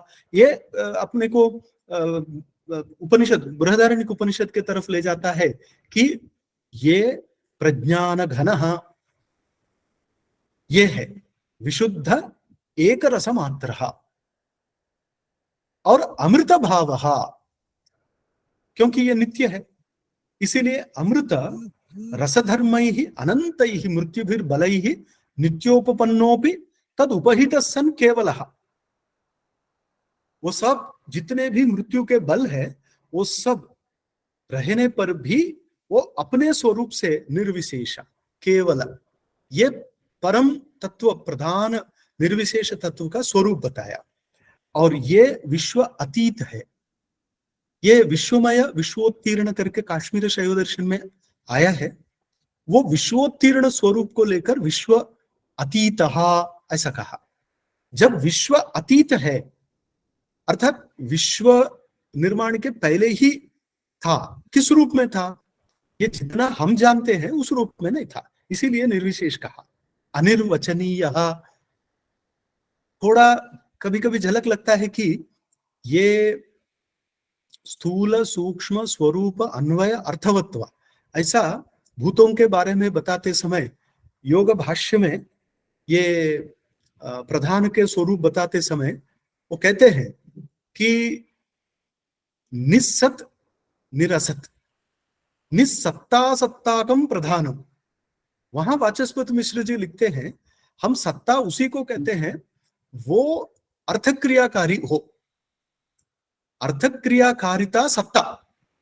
अब ये कहते हैं एक अवस्था में प्रधान अर्थक्रियाकारित्व ही नहीं है वहां, तो इसको सत्य कहना मुश्किल, उसकी सत्ता है बताना मुश्किल, और नहीं है बताना मुश्किल, क्योंकि आगे आ रहा है। सत्कार्यवाद में तो सांख्य योग में मानते हैं, तो आगे तो उसी से आ रहा है, इसीलिए उसको अनिर्वचनीय कहना चाहिए। ऐसा जो प्रकृति के बारे में कहा, यहाँ निर्विशेष परब्रह्म को अनिर्वचनीय ऐसा स्पष्ट कहा।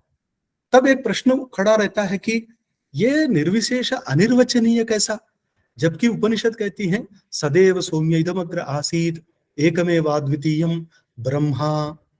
वो सत्य जो है वही ब्रह्म, ऐसा ब्रह्म को सत्य बताते समय आप कैसे कहेंगे कि अनिर्वचनीय है? इसका अर्थ यह है कि हम जो सत्य का स्वरूप जानते हैं उस रूप में उसे बताना मुश्किल है। तभी न तन मनसा मनुते येनाहुर मनोमतम तदेव ब्रह्मत्वम विद्धि नेदम यदिदम उपासते, केनोपनिषद में बताया। न तत्र चक्षुर गच्छति न वाक् गच्छति नो मनः, न वाक् गच्छति करके जब वाक् के परे एक स्वरूप बताया तब वो अनिर्वचनीय होना चाहिए। अचिंत्यश्च अविज्ञेयश्च, ये सारे विशेषण यहाँ जो निर्विशेष के लिए लगाए गए हैं ये सब केनोपनिषद से लिए गए हैं ऐसा लगता है। इसीलिए ये जब अचिंत्य है, अनिर्वचनीय है, विशिष्य व्याख्यानाय नाधिक्रियते, इसका विशेष व्याख्यान करने में हम अधिकार नहीं रखते हैं। ततो विरम्यते, आचार्य जी बहुत प्यार से बोलते हैं, यहाँ हम रुकेंगे, आगे बढ़ेंगे। तो इसका हमें केनोपनिषद इत्यादि उपनिषदों में जिस प्रकार से वर्णन मिलता है उसको जोड़ के हमें देखना है। इसीलिए यस्या मतम तस्य मतम, मतम यस्य न वेदसः, अविज्ञातम विजानताम, विज्ञातम अविजानताम, ये भी इसी संदर्भ में आता है। और ये निर्विशेष आत्मा एक तत्व है, ये प्रथम संस्था। स्वरूप धर्म उपपन्नोपि आश्रित धर्म अनाक्रांतत्वात् निर्धर्मकत्वेन उपदिश्यते। सारे धर्म यहां लग सकते हैं, मगर ये आश्रित धर्म होने के कारण, स्वकीय धर्म नहीं होने के कारण ये निर्धर्मक ही कहा जाएगा। क्यों? क्योंकि ये भगवद गीता के 13वें अध्याय में ये बताते समय गुणभृत निर्गुणंच तत् बहिरंतश्च भूतानाम अचरम चरमेव च, ये श्लोकों के भाष्य में जब भगवत्पाद जी कहते हैं कि हम उसी पदार्थ को शब्दांकित कर सकते हैं जब उसमें ये जाति गुण क्रिया हो, और जिसमें ये सब नहीं है, यक्तेर भेदस्तुल्यत्व हम देखते ही हैं कि ब्रह्म एकमात्र है, तो उसमें जाति भी नहीं है, गुण नहीं है, क्योंकि ये रहने पर उसमें अंतत्व आ जाएगा। जबकि ब्रह्म अनंतम, कालतः देशतः वस्तुतश्च अनंतम, ऐसा ही बताया जाता है। अर्थात ये अत्यंताभाव अप्रतियोगित्व इसमें है, ध्वंस अप्रतियोगित्व इसमें है, और अन्योन्याभाव अप्रतियोगित्व है। अर्थात किसी भी प्रकार से इसकी मर्यादा परिच्छेद बताना मुश्किल है। जिसकी मर्यादा परिच्छेद है वो मिथ्या के गण में जाता है। इसीलिए विमतम मिथ्या परिच्छिन्नत्वात् जड़त्वात् सांशत्वात् इत्यादि अनुमान प्रयोग आते हैं। तो यहां ये बताना चाहते हैं कि अपने आप में धर्म नहीं रखते हैं, इसीलिए इसको निर्धर्मक के रूप में हमने उपदेश किया। उपदेश पहली बार आप कह रहे कि आचार्य, नहीं, उपनिषदों में आया। उपनिषदों में इसका उपदेश निर्धर्मक के रूप में ही है, जो अस्थूलम, अनणु, अह्रस्वम, अदीर्घम, अगंधम, अरूपी, ये सब क्यों आए हैं, इस प्रकार से उनको समझना चाहिए। तदेव एतत् आत्मरूपम सर्वोपनिषदाम वेदांतानां मुख्यम उपादेयम लक्ष्यम। तो इस प्रकार से एक निर्गुण, निर्विशेष, अनिर्वचनीय ब्रह्म, वही आत्मा के रूप में बताना ही वेदांतों का तात्पर्य है। तात्पर्य अर्थात तत्प्रतिपादन इच्छया प्रकटितत्व। अदरवाइज हम अगर हम वक्तुर इच्छा तात्पर्य कहेंगे, यहाँ तो वेद है, इसमें कोई इच्छा नहीं है, तो हम इतना समझेंगे कि उपनिषदों को जो बताने के लिए ही उनका आविर्भाव हुआ, वो है अद्वितीय ब्रह्मा, अद्वैत ब्रह्मा। और आचार्य जी ये कहते हैं कि वो मुख्य लक्ष्य है, यही उपादेय है।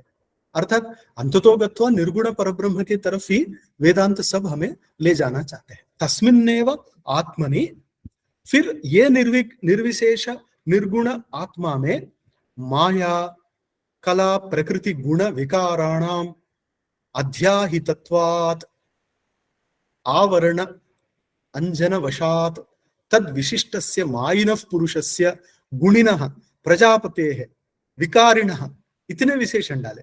विश्वस्य च एतस्य आत्मत्वम् आरोपितम ज्ञातव्यम विद्यात्, ऐसा कहा। तो इस आत्मा में माया, उसकी एक कला, प्रकृति सत्वरजस्तमसाम साम्यावस्था अगर माने तो वो उसके गुण, प्रकृतेः गुणाः त्रयः, उन गुणों के विकार, ये सब अध्याहितत्वात्, ये आरोपित। तो यहां आचार्य जी का बहुत स्पष्ट निर्देश है कि निर्गुण ब्रह्म में ये सब कुछ आरोपित है। निर्गुण ब्रह्म एकमात्र सत्य है। तो उसके आरोपण से माया की आवरण शक्ति, विक्षेप शक्ति, अर्थात सत्य को झांकना, असत्य को वहां दिखाना, आभासित करना, ये दो शक्ति है, आवरण विक्षेप शक्ति। इन दोनों की आवश्यकता अलग अलग जगह में बताई गई है। तो ये आरोपित है, और आरोपित करके तद विशिष्टस्य, जहां आरोपित किया गया है उस पुरुषस्य, उसे गुणी, प्रजापति, इस सब का उद्भव, स्थिति, संहार, कारक इत्यादि इत्यादि रूप में हम व्यपदेश करते हैं, वैसा उपनिषदों में भी अलग अलग जगह में ये दिखाई देता है, ये बताया। अब ये एक विषय हमको समझना आवश्यक है कि जब माया कला प्रकृति, प्रकृतेर गुणाः, गुण विकाराः, ये सब अध्याहितत्वात्, अध्यारोपितत्वात् ऐसा कहने के कारण जो आरोपित है उसे क्या कहना है, तब इसमें मतभेद है। क्योंकि कुछ आचार्य समझते हैं कि प्रकृति ये केवल शक्ति, ये भी जितना ब्रह्म सत्य है ये भी सत्य है, ऐसा मानने वाले भी जैसे वैष्णव संप्रदाय में है वैसा। और यहां वो कहते हैं एतेषु इदम आत्मत्वम गौणमपि, बाकी में आरोपित आत्मत्व है, इनको आत्मा समझते हैं। जैसे पहले के 3 बाद में के 4 सगुण निर्गुण, निर्गुण परम तत्व बताते हुए सगुण का क्या स्थान देना, तो इनका कहना है आरोपित आत्मत्व। आरोपित आत्मत्व जैसा तप्त अयफ पिंड जैसा कि अयफ पिंडस्यापि दाहकत्वम परंतु तद्गत वन्हि कारणेन न तो स्वतः, ऐसा यहां भी आत्मत्व ये आरोपित ये दिखाते हुए इनका ये स्पष्ट आप देख सकते हैं। अतश्च एतानि वेदांत उपनिषद प्रकरणानि भिन्न अनेक विध आत्म प्रतिपादकानि, ये हमको पकड़ में आना चाहिए कि अनेक उपनिषदों में आत्म तत्व को बताते समय अलग अलग दृष्टिकोण से अलग अलग उनके स्वरूप को बताने का प्रयास किया गया। इससे परस्पर विरोध है ऐसा साधारण व्यक्ति को लग सकता है, मगर उससे वो वंचित होगा, उपनिषद तात्पर्य समझने में उसको सामर्थ्य नहीं मिलेगा। तब क्या होगा, जैसे ब्रह्मसूत्र भाष्य में पहले ही बताया आचार्य जी ने कि अनर्थंच इयाद निश्रेयसात् विहन्येता, उनका मोक्ष नहीं मिलेगा और अनर्थ के तरफ जाएगा। ऐसा उपनिषद विचारों को समन्वय करके नहीं लेने पर हमारा ही नुकसान होगा। इस परम करुणा दृष्टि से आचार्य जी ने ये यहां एक वाक्य में बताया, देखो वेदांत उपनिषद प्रकरणानि, अलग अलग अपने वेदांत उपनिषद संदर्भ है, भिन्न अनेक विध आत्म प्रतिपादकानि, ये तो भिन्न अनेक विध आत्म इति छात्र दृष्टिया ऐसा लगते हैं, मगर उन सबको ऐसा अन्वय करो कि एक ही आत्म तत्व, ये पहले 3 बाद में 4 ये सप्त भी आत्मा ही है। अगर ऐसा समझा तो सब कुछ उसमें समेटा जाएगा। इतना ही नहीं, सांख्यादीन्यपि तंत्राणि स्थाने प्रकल्पन्ते, तो सांख्य इत्यादि दर्शनों को भी हम यथासंभव यथास्थान हम वेदांत में बिठा सकते हैं, न तो उपेक्षन्ते, उनकी उपेक्षा नहीं करेंगे। तो इससे क्या होगा कि हम सांख्यादि दर्शनों को भी यथा योग्य स्थान दे सकेंगे। उपनिषद में, उपनिषद ग्रंथों में अलग अलग संदर्भ में आए हुए आत्मस्वरूप विचारों को समन्वय करते हुए हम एक ही आत्म तत्व जो अद्वैत परमाद्वैत है उसी को परम सिद्धांत के रूप में लेते हुए आगे बढ़ सकते हैं। अंगित्वम आत्मत्वम इति परिभाषणात् अंग विशेष अनुरोधेन तद अंग निरूपित अंगिताया, जब भी अंग कहते हैं तो सापेक्ष शब्द है तो अंगी, जब अंगी कहते हैं तो सच में उसके अंग कौन से, ऐसा विषय आ जाता है। यह सब हम एक परम तत्व को निर्विशेष ब्रह्म के रूप में, निर्गुण के रूप में मानकर उसके अंग के रूप में सभी को लिया तो हमारा उपनिषद दर्शन संपूर्ण हो जाएगा। मुख्य आत्मतत्व, देखिए यहां तू शब्द से मुख्यम तू आत्मतत्वम ऐसा जब कहते हैं तो सहजतया हमें ये समझना चाहिए कि निर्विशेष निर्गुण परब्रह्म मुख्य है, मुख्यम तू, ऐसा कहकर बाकी जो चार बताए गए हैं, जो सत्य, यज्ञ, विराट, विश्व रूप में, ये प्रजापति इत्यादि रूप में उनका वर्णन किया गया है, वो गौण है ऐसा बताया जाता है। जबकि नाथ संप्रदाय में सगुण निर्गुण दोनों ही समान बताकर, हमारे महाराष्ट्र में भी ये परंपरा है कि इनको गौण मुख्य नहीं कहते हैं, मगर शंकर भगवत पाद के संप्रदाय में मुख्य तो वही है, बाकी जितना भी वर्णन है वो सब अर्थात कार्य ब्रह्म, विराट इत्यादि आप बताते हैं तो ये गौण ही समझना चाहिए।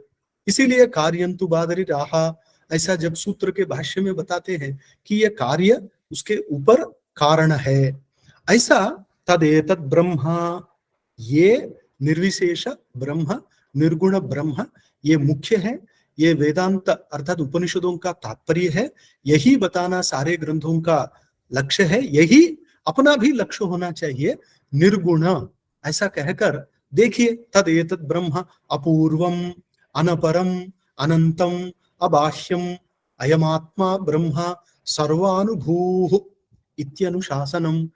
गुरुजी ने ये वाक्य सामने रखकर इतना प्रकरण बनाया कि एक वाक्य यही उपनिषद सारभूत है, ऐसा उनको लगा। क्या?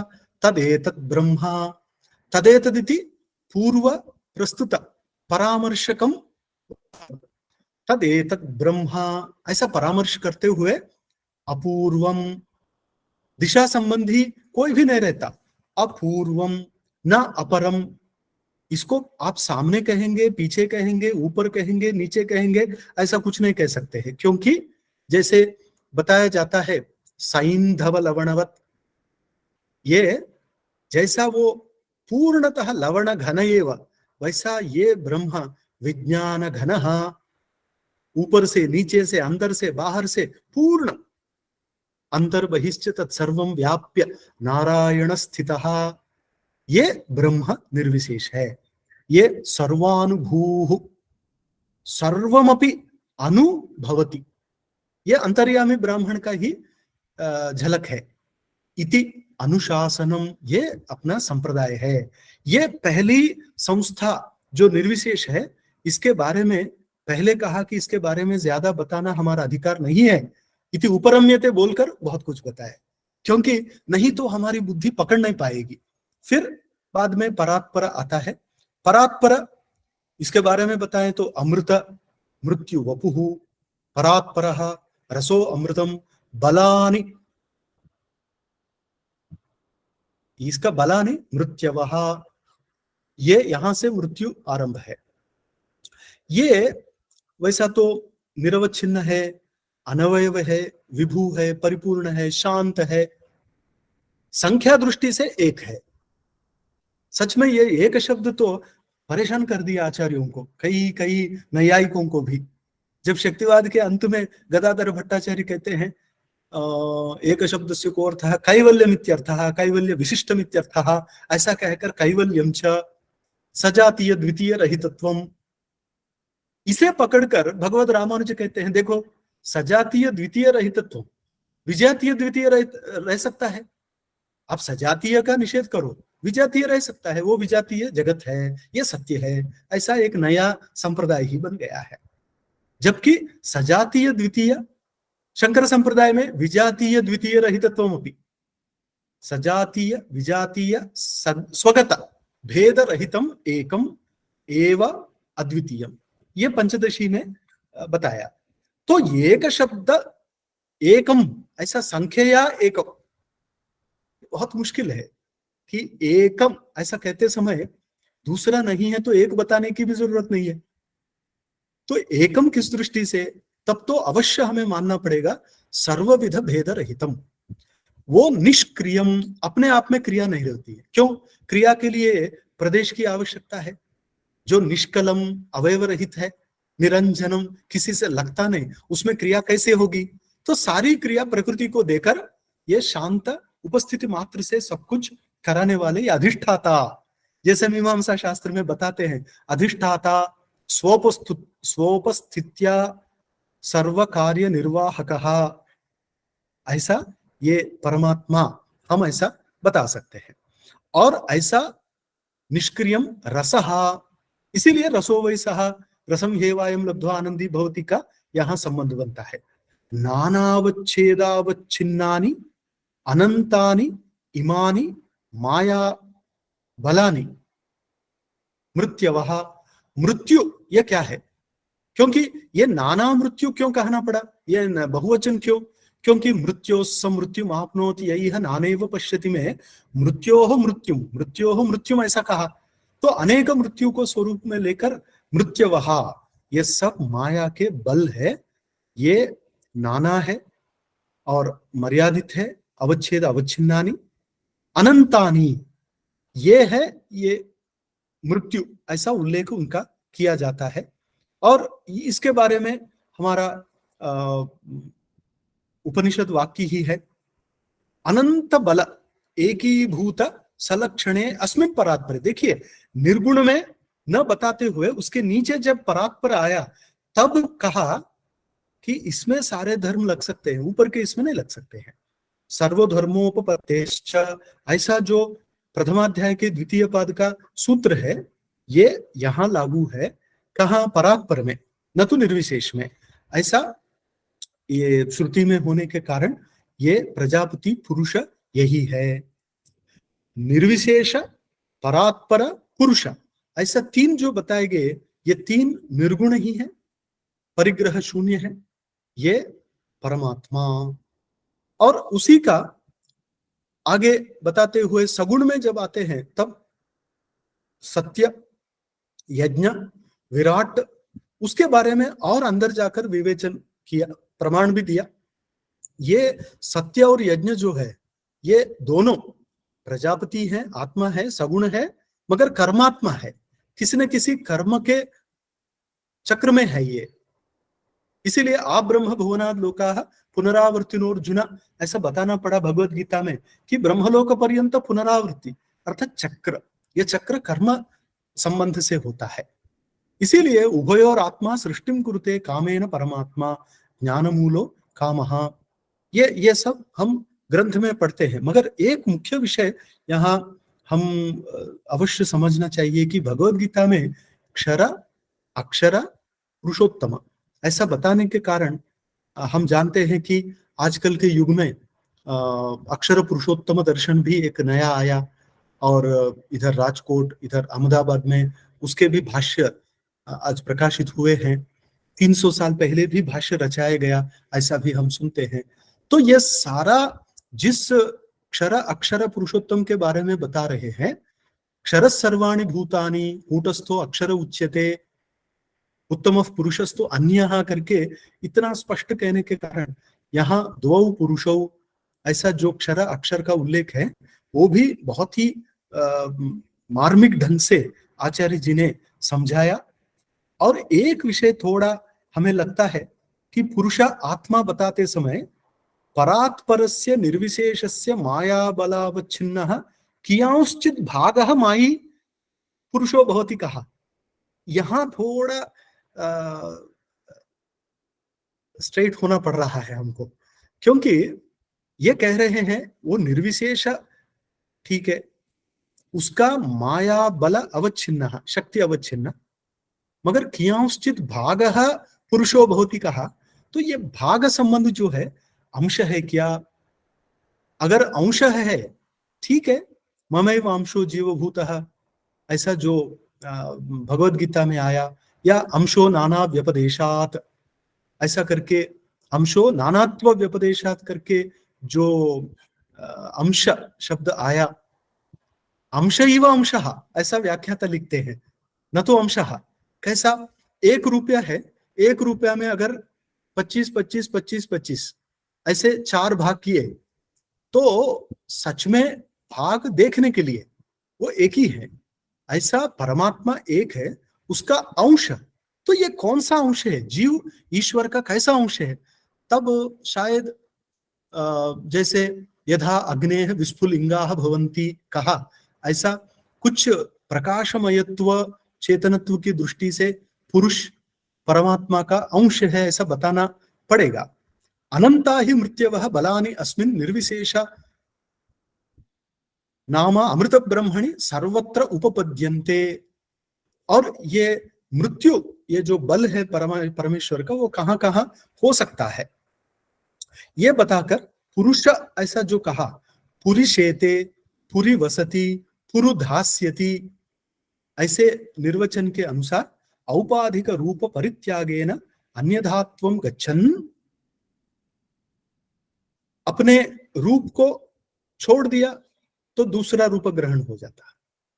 जपा कुसुमा स्फटिक के पास रखा गया तो थोड़ी देर तक स्फटिक लाल दिखेगा, जैसा फूल है वैसा दिखेगा, मगर वो दिखना मात्र है, वो बदलता नहीं है।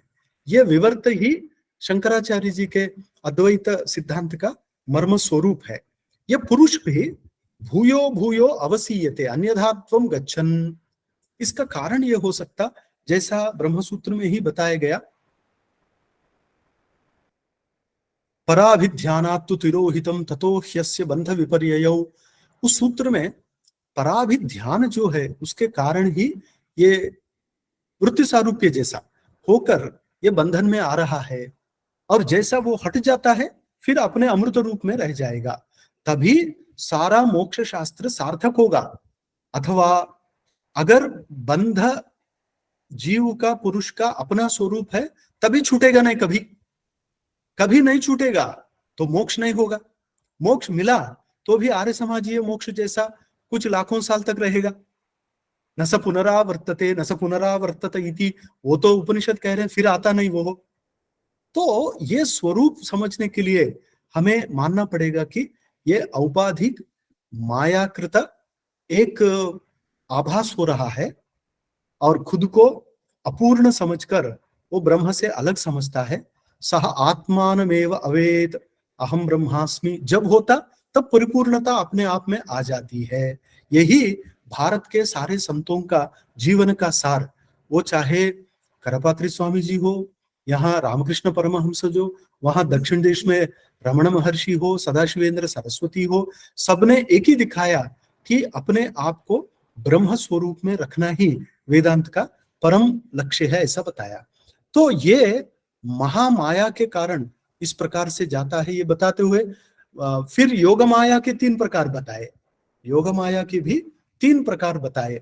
ब्रह्म, हम जानते हैं ब्रह्म माया, विष्णु माया, शिव माया, फिर उसके कारण क्षर, अक्षर और पुरुषोत्तम, ऐसे 3 बताकर ये अर्थात ये ग्रंथ एक ही प्रकरण का मैं विवेचन कर रहा हूं। एक ही प्रकरण कितना उपनिषद हृदय तक ले जाता है हमें, कि अत्यंत मार्मिक उपनिषद विषयों को जोड़ते हुए एक सुंदर बताया कि ये अगर सृष्टि आपने मानी तो इसका निमित्त कारण कौन, उपादान कारण कौन। यदि उपादाय कार्यम भवति तद उपादान कारण। फिर क्या उपादान कारण, तो हमारे शांकर वेदांत में तो माया को ही उपादान कारण मानते हैं। अब उपादान कारण यहां दिखाया ग्रंथ में क्षरम महत, ठीक है, सर्वभूतानि कहा, वो उपादान कारण है। हम प्रकृति को ही कह सकते हैं। निमित्त कारणम, अक्षर पर ब्रह्म निमित्त कारण है। सो निमित्त कारण कुलाल जैसा, ऐसा एक ही होते हुए अपने आप को निमित्त कारण, उपादान कारण बना सकता है। यह हमें ब्रह्मसूत्र में मिलता है। प्रकृतिश्च प्रतिज्ञा दृष्टांत सिद्धांत अनुपरोधात्, प्रकृतिश्च, प्रकृति ही च शब्द से निमित्त कारण का ग्रहण, प्रकृति ही उपादान कारण का ग्रहण। ये प्रतिज्ञा दृष्टांत अनुपरोधात् कहा। प्रतिज्ञा ये मुंडकोपनिषद के भी ले सकते हैं, छांदोग्य भी ले सकते हैं, कि हम जानते हैं यस्मिन् विज्ञाते सर्वमिदं विज्ञातं भवति, अमतं मतं भवति, अश्रुतं श्रुतं भवति। वो जो यस्मिन् विज्ञाते सर्वमिदं विज्ञातं भवति जो प्रतिज्ञा है, वो तभी संभव या तभी उपपन्न होगी प्रतिज्ञा जब हम ब्रह्म को उपादान और निमित्त समझेंगे। क्योंकि देखिए, निमित्त कारण समझने से सब कुछ, सब कार्य समझे नहीं जाते। मृत्तिका इत्येव सत्यम समझे तो वाचारंभणम विकारो नामधेयम, ये हम समझ सकते हैं कि अच्छा, घट से बने सारे मृतिका के ही विकार है, ये हम समझ सकते हैं। वैसा एक परब्रह्म को उपादान कारण समझे बिना, अगर वो उपादान कारण नहीं होता तो ये सारा सृष्टि विशेष जो है ये ब्रह्म उपादानकम, ऐसा अगर नहीं समझेंगे तो फिर प्रतिज्ञा भंग आएगा। फिर उपनिषद क्यों बताती है आपको कि एकस्मिन् विज्ञाते सर्वमिदं विज्ञाते, ये कैसे होगा? तो आपको प्रतिज्ञा वाक्य सामने रखकर सारी सृष्टि का उपादान कारण ब्रह्म ऐसा ही कहना पड़ेगा। वो किस रूप में, उसमें आप थोड़ा विचार करो। तो आचार्य जी ने यहां बताया, और एकएव आत्मा अयम आत्मनि आत्मना आत्मानं परिणमय्य, इसमें सारा वेदांत आ गया।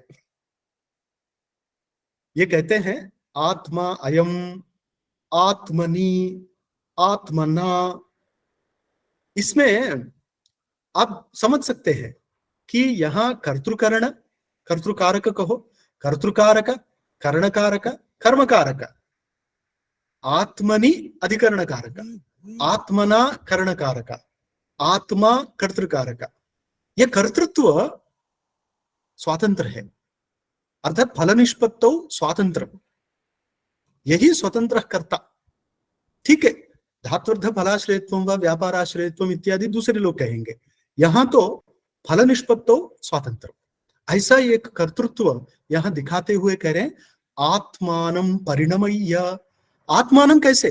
तो ये कहते हैं ये मेरा वाक्य नहीं है, ये आप देखो, द्वाविमौ पुरुषो लोके क्षरश्च अक्षर एव च कहते हुए क्षर सर्वाणि भूतानि कूटस्थो अक्षर उच्यते, अरे खुद को ही बताया मैं ही दो हूं, तब एक ही आत्मा स्वयं कर्ता भी है स्वयं कर्ण भी है, ये कैसे? इसके लिए आपको पहले अध्याय का दूसरे पाद का एक सूत्र आप लिख सकते हैं, विवक्षित गुणोपपत्तेश्च अनुपपत्तेस्तु न शारीरः कर्म कर्तृ व्यपदेशाच्च, कर्म कर्ता एक ही बन सकता है। ये हमें इतना गहरा चिंतन इतने सरल रूप से क्रोडीकरण करते हुए बताने का बहुत बड़ा श्रेय आचार्य जी का है। तो एक प्रकरण पढ़ने से ही इतना ज्ञान बढ़ रहा है, तो सारे ग्रंथों का अध्ययन करते तो शायद हम गुरु जी के पास जा सकते हैं, ऐसा मुझे लगता है। इसमें आगे जाकर आपको बहुत मार्मिक विषय, आनंद, विज्ञान, मन ऐसा कैसा बनता है, आगे मन, प्राण, वाक, ये कर्म कैसा बनता, विद्या और कर्म ये कैसे बनते हैं।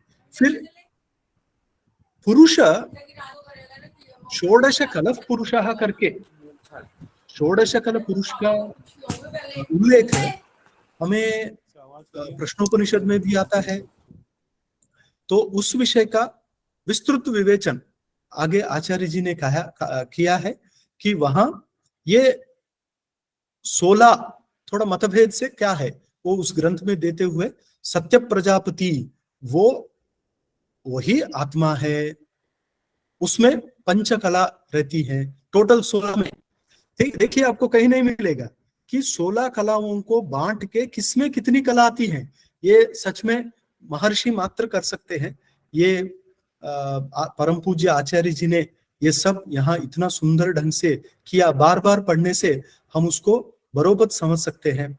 यज्ञ प्रजापति वो कैसे आत्मा है, इसमें 5 प्रकार के पशु कौन से है, ऐसा षोडश कला उपनिषद सिद्धांत को जोड़ते हुए विराट प्रजापति कौन इत्यादि उपनिषद रहस्यों को बहुत ही सुंदर ढंग से बताकर आत्मा ये ब्रह्म यही है, इसमें अलग नहीं है, ये इतने रूपों में अपने आप को प्रकट करने का विधान ही ये सृष्टि है, और वो निर्विशेष परब्रह्म लक्ष्य है। इसमें शंकराचार्य के साथ मतभेद नहीं है, इनका एक ही है। और ऐतदात्म्य विदम सर्वम तत्सत्यम स आत्मा करके सत्यात्म रूप में ईश्वर का विधान कैसा बताते हुए सत्यात्मा जीव है। देखिए जीव सत्य है क्या, जीवो ब्रह्मैव कहा तो जीव सत्य होना चाहिए, मगर जीव सत्य है तो फिर आप जीव कहो ब्रह्म कहो दोनों एक ही है ना, नहीं।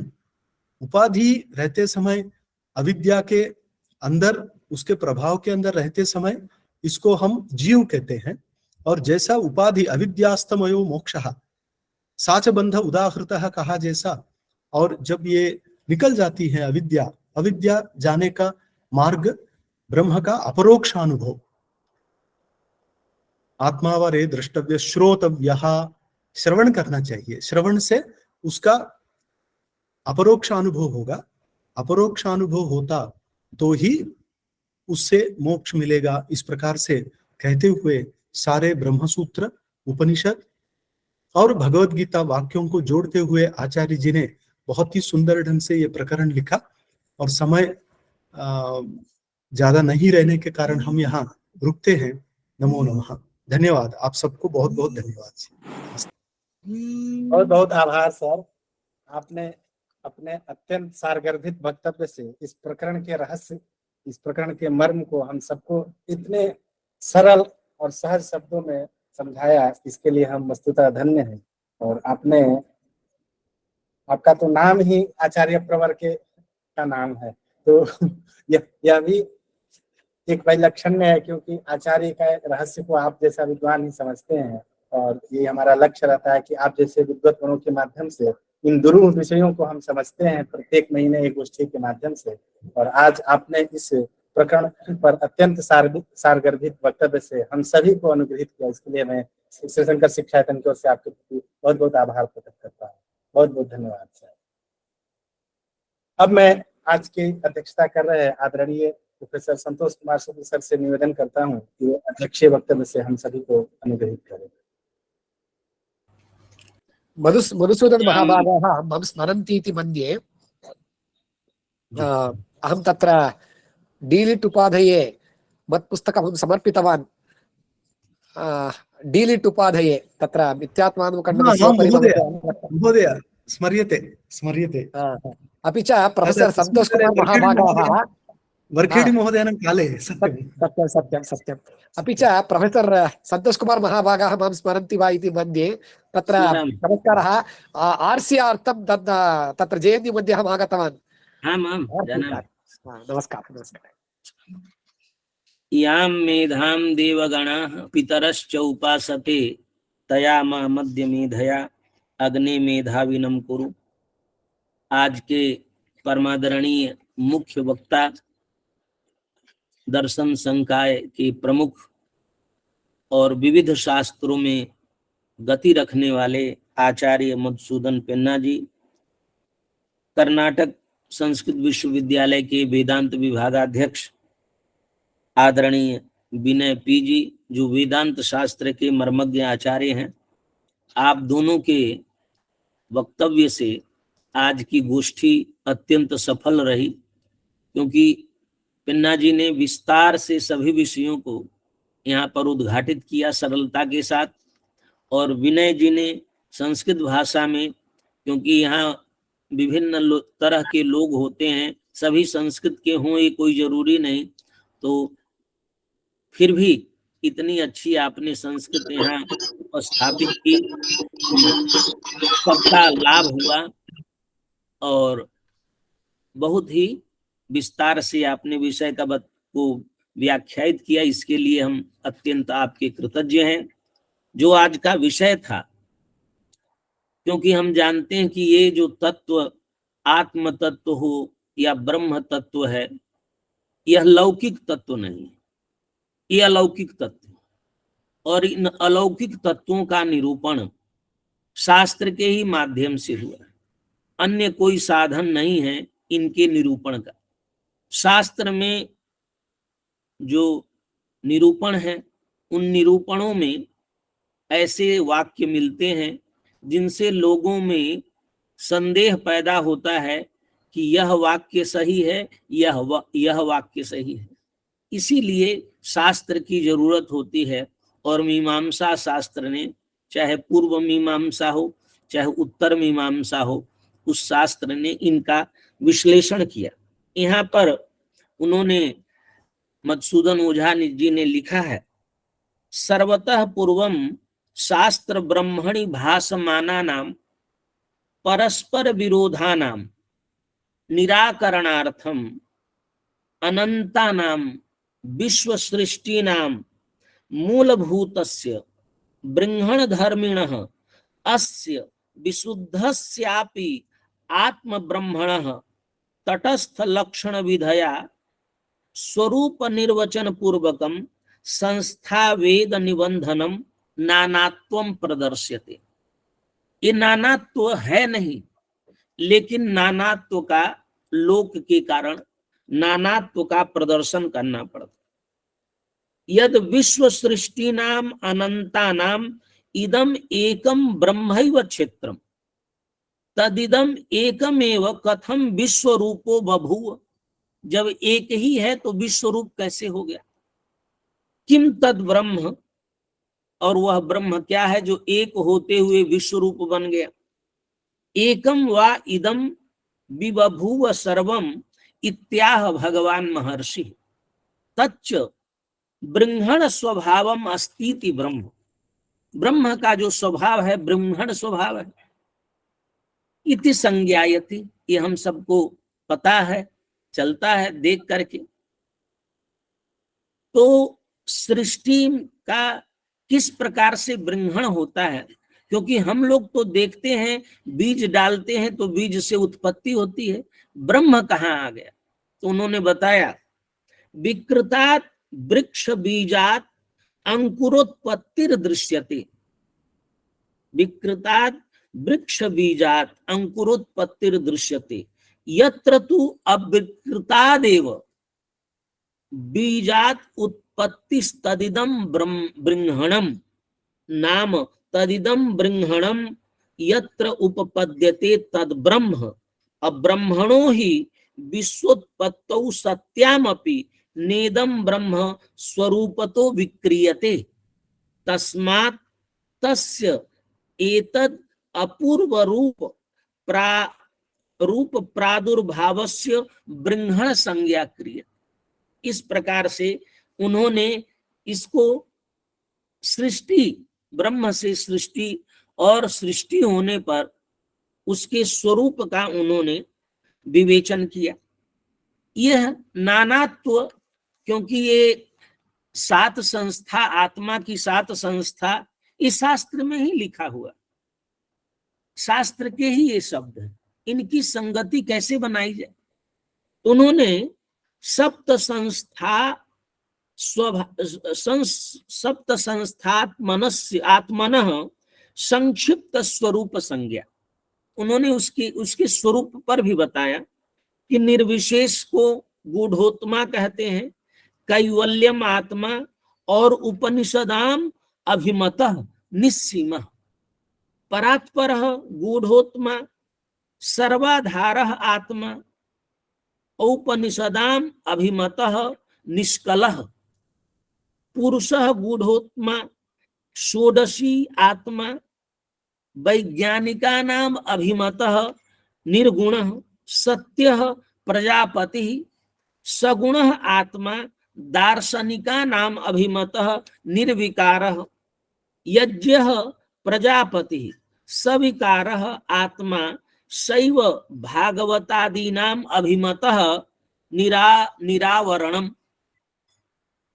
विराट प्रजापतिः सावरणः आत्मा पौराणिकादीनाम अभिमतः निरंजनः विश्वम प्रजापतिः सांजनः आत्मा लौकायितिकानाम अभिमतः सांजनः।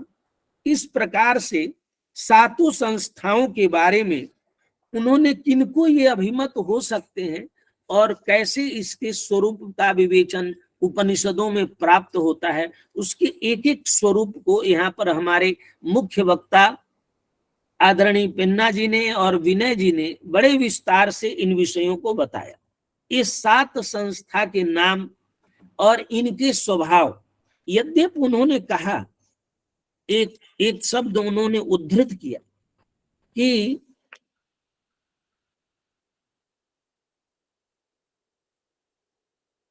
तदेव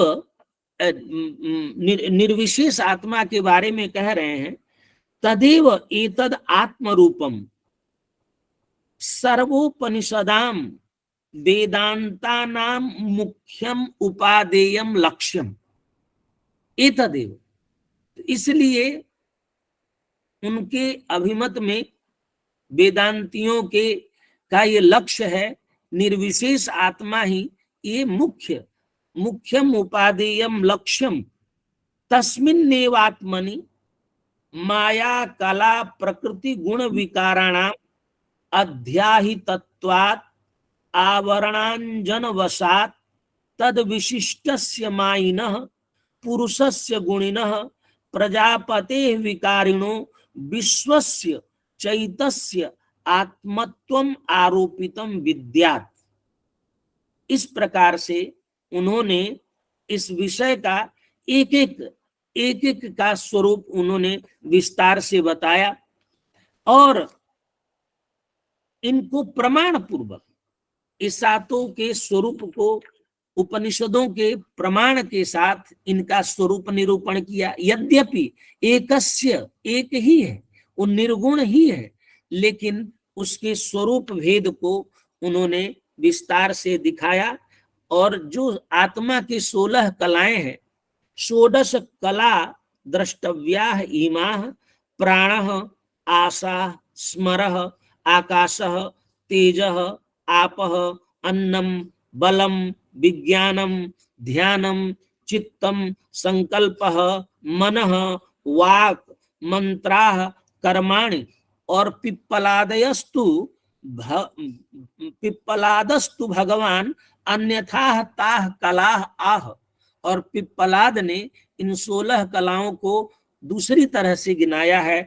प्राणः श्रद्धा, आकाशः ज्योतिः, आप वायुः पृथ्वी, इंद्रियम मनः अन्नम वीर्यम तपः मंत्राः कर्म लोकाः नाम एवं रूपेण। इस प्रकार से विस्तार से ये अत्यंत पठनीय प्रकरण है।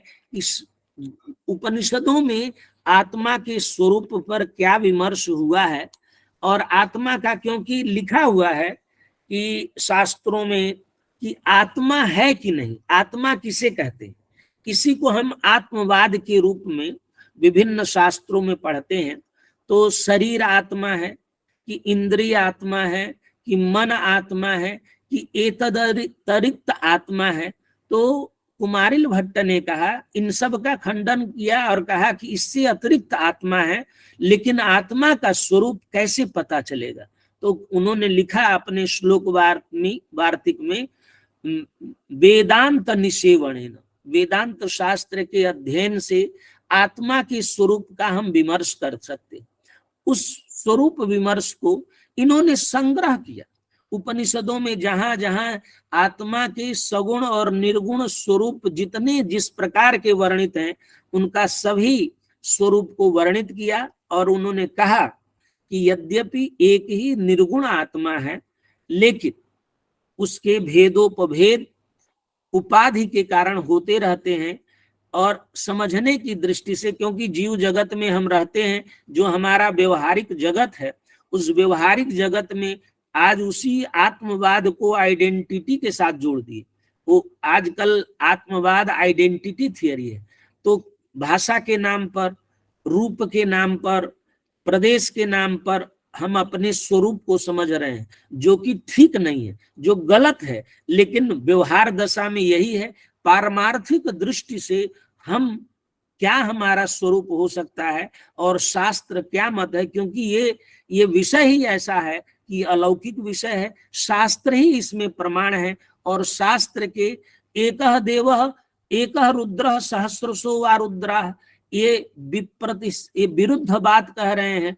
ये सायणाचार्य आदि ने जब पूर्व मीमांसा में विचार किया या उत्तर मीमांसा में विचार हुआ, तो उन सभी का समन्वय करना शास्त्रकारों ने समय समय पर किया है। ओझा जी ने ये 12वें और 13वें इन दोनों प्रकरण में आत्म ब्रह्म मीमांसा में इनके स्वरूप को विस्तार से बताया है। यह पठनीय है। समय अल्प है, समय 7 बजे का है, अभी 2 मिनट बाकी है। इन्हीं शब्दों के साथ आज के जो हमारे मुख्य वक्ता प्रोफेसर पिन्ना जी और आदरणीय विनय जी, इन दोनों के प्रति हम बहुत ही कृतज्ञ हैं। इन्होंने अत्यंत उत्कृष्ट व्याख्यान दिया और हमारा मार्गदर्शन किया। बहुत बहुत धन्यवाद। और हमारे जो दूर दूर से हमारे इस श्रोतागण विभिन्न विश्वविद्यालयों में आचार्य हैं, शोधार्थी हैं, सभी लोग समय पर उपस्थित होते हैं। आप सभी के प्रति भी हम कृतज्ञ हैं। शंकर शिक्षायतन आप सबके प्रति कृतज्ञ है। बहुत बहुत धन्यवाद। नमस्कार। बहुत बहुत धन्यवाद सर। आज भी अभी हमारे साथ लगभग 70 से ऊपर श्रोतागण जुड़े हुए हैं और मैं समझता हूँ कि आज की गोष्ठी भी अत्यंत सफल रही। मैं आप सभी के प्रति, आप सभी अतिथि और श्रोतृवृंद के प्रति आभार प्रकटन के लिए मैं श्री शंकर शिक्षायतन के शोध अधिकारी डॉक्टर लक्ष्मीकांत कुमार जी से निवेदन करता हूँ। आप सबको मेरा नमन। आज का व्याख्यान अत्यंत ही प्रभावशाली रहा।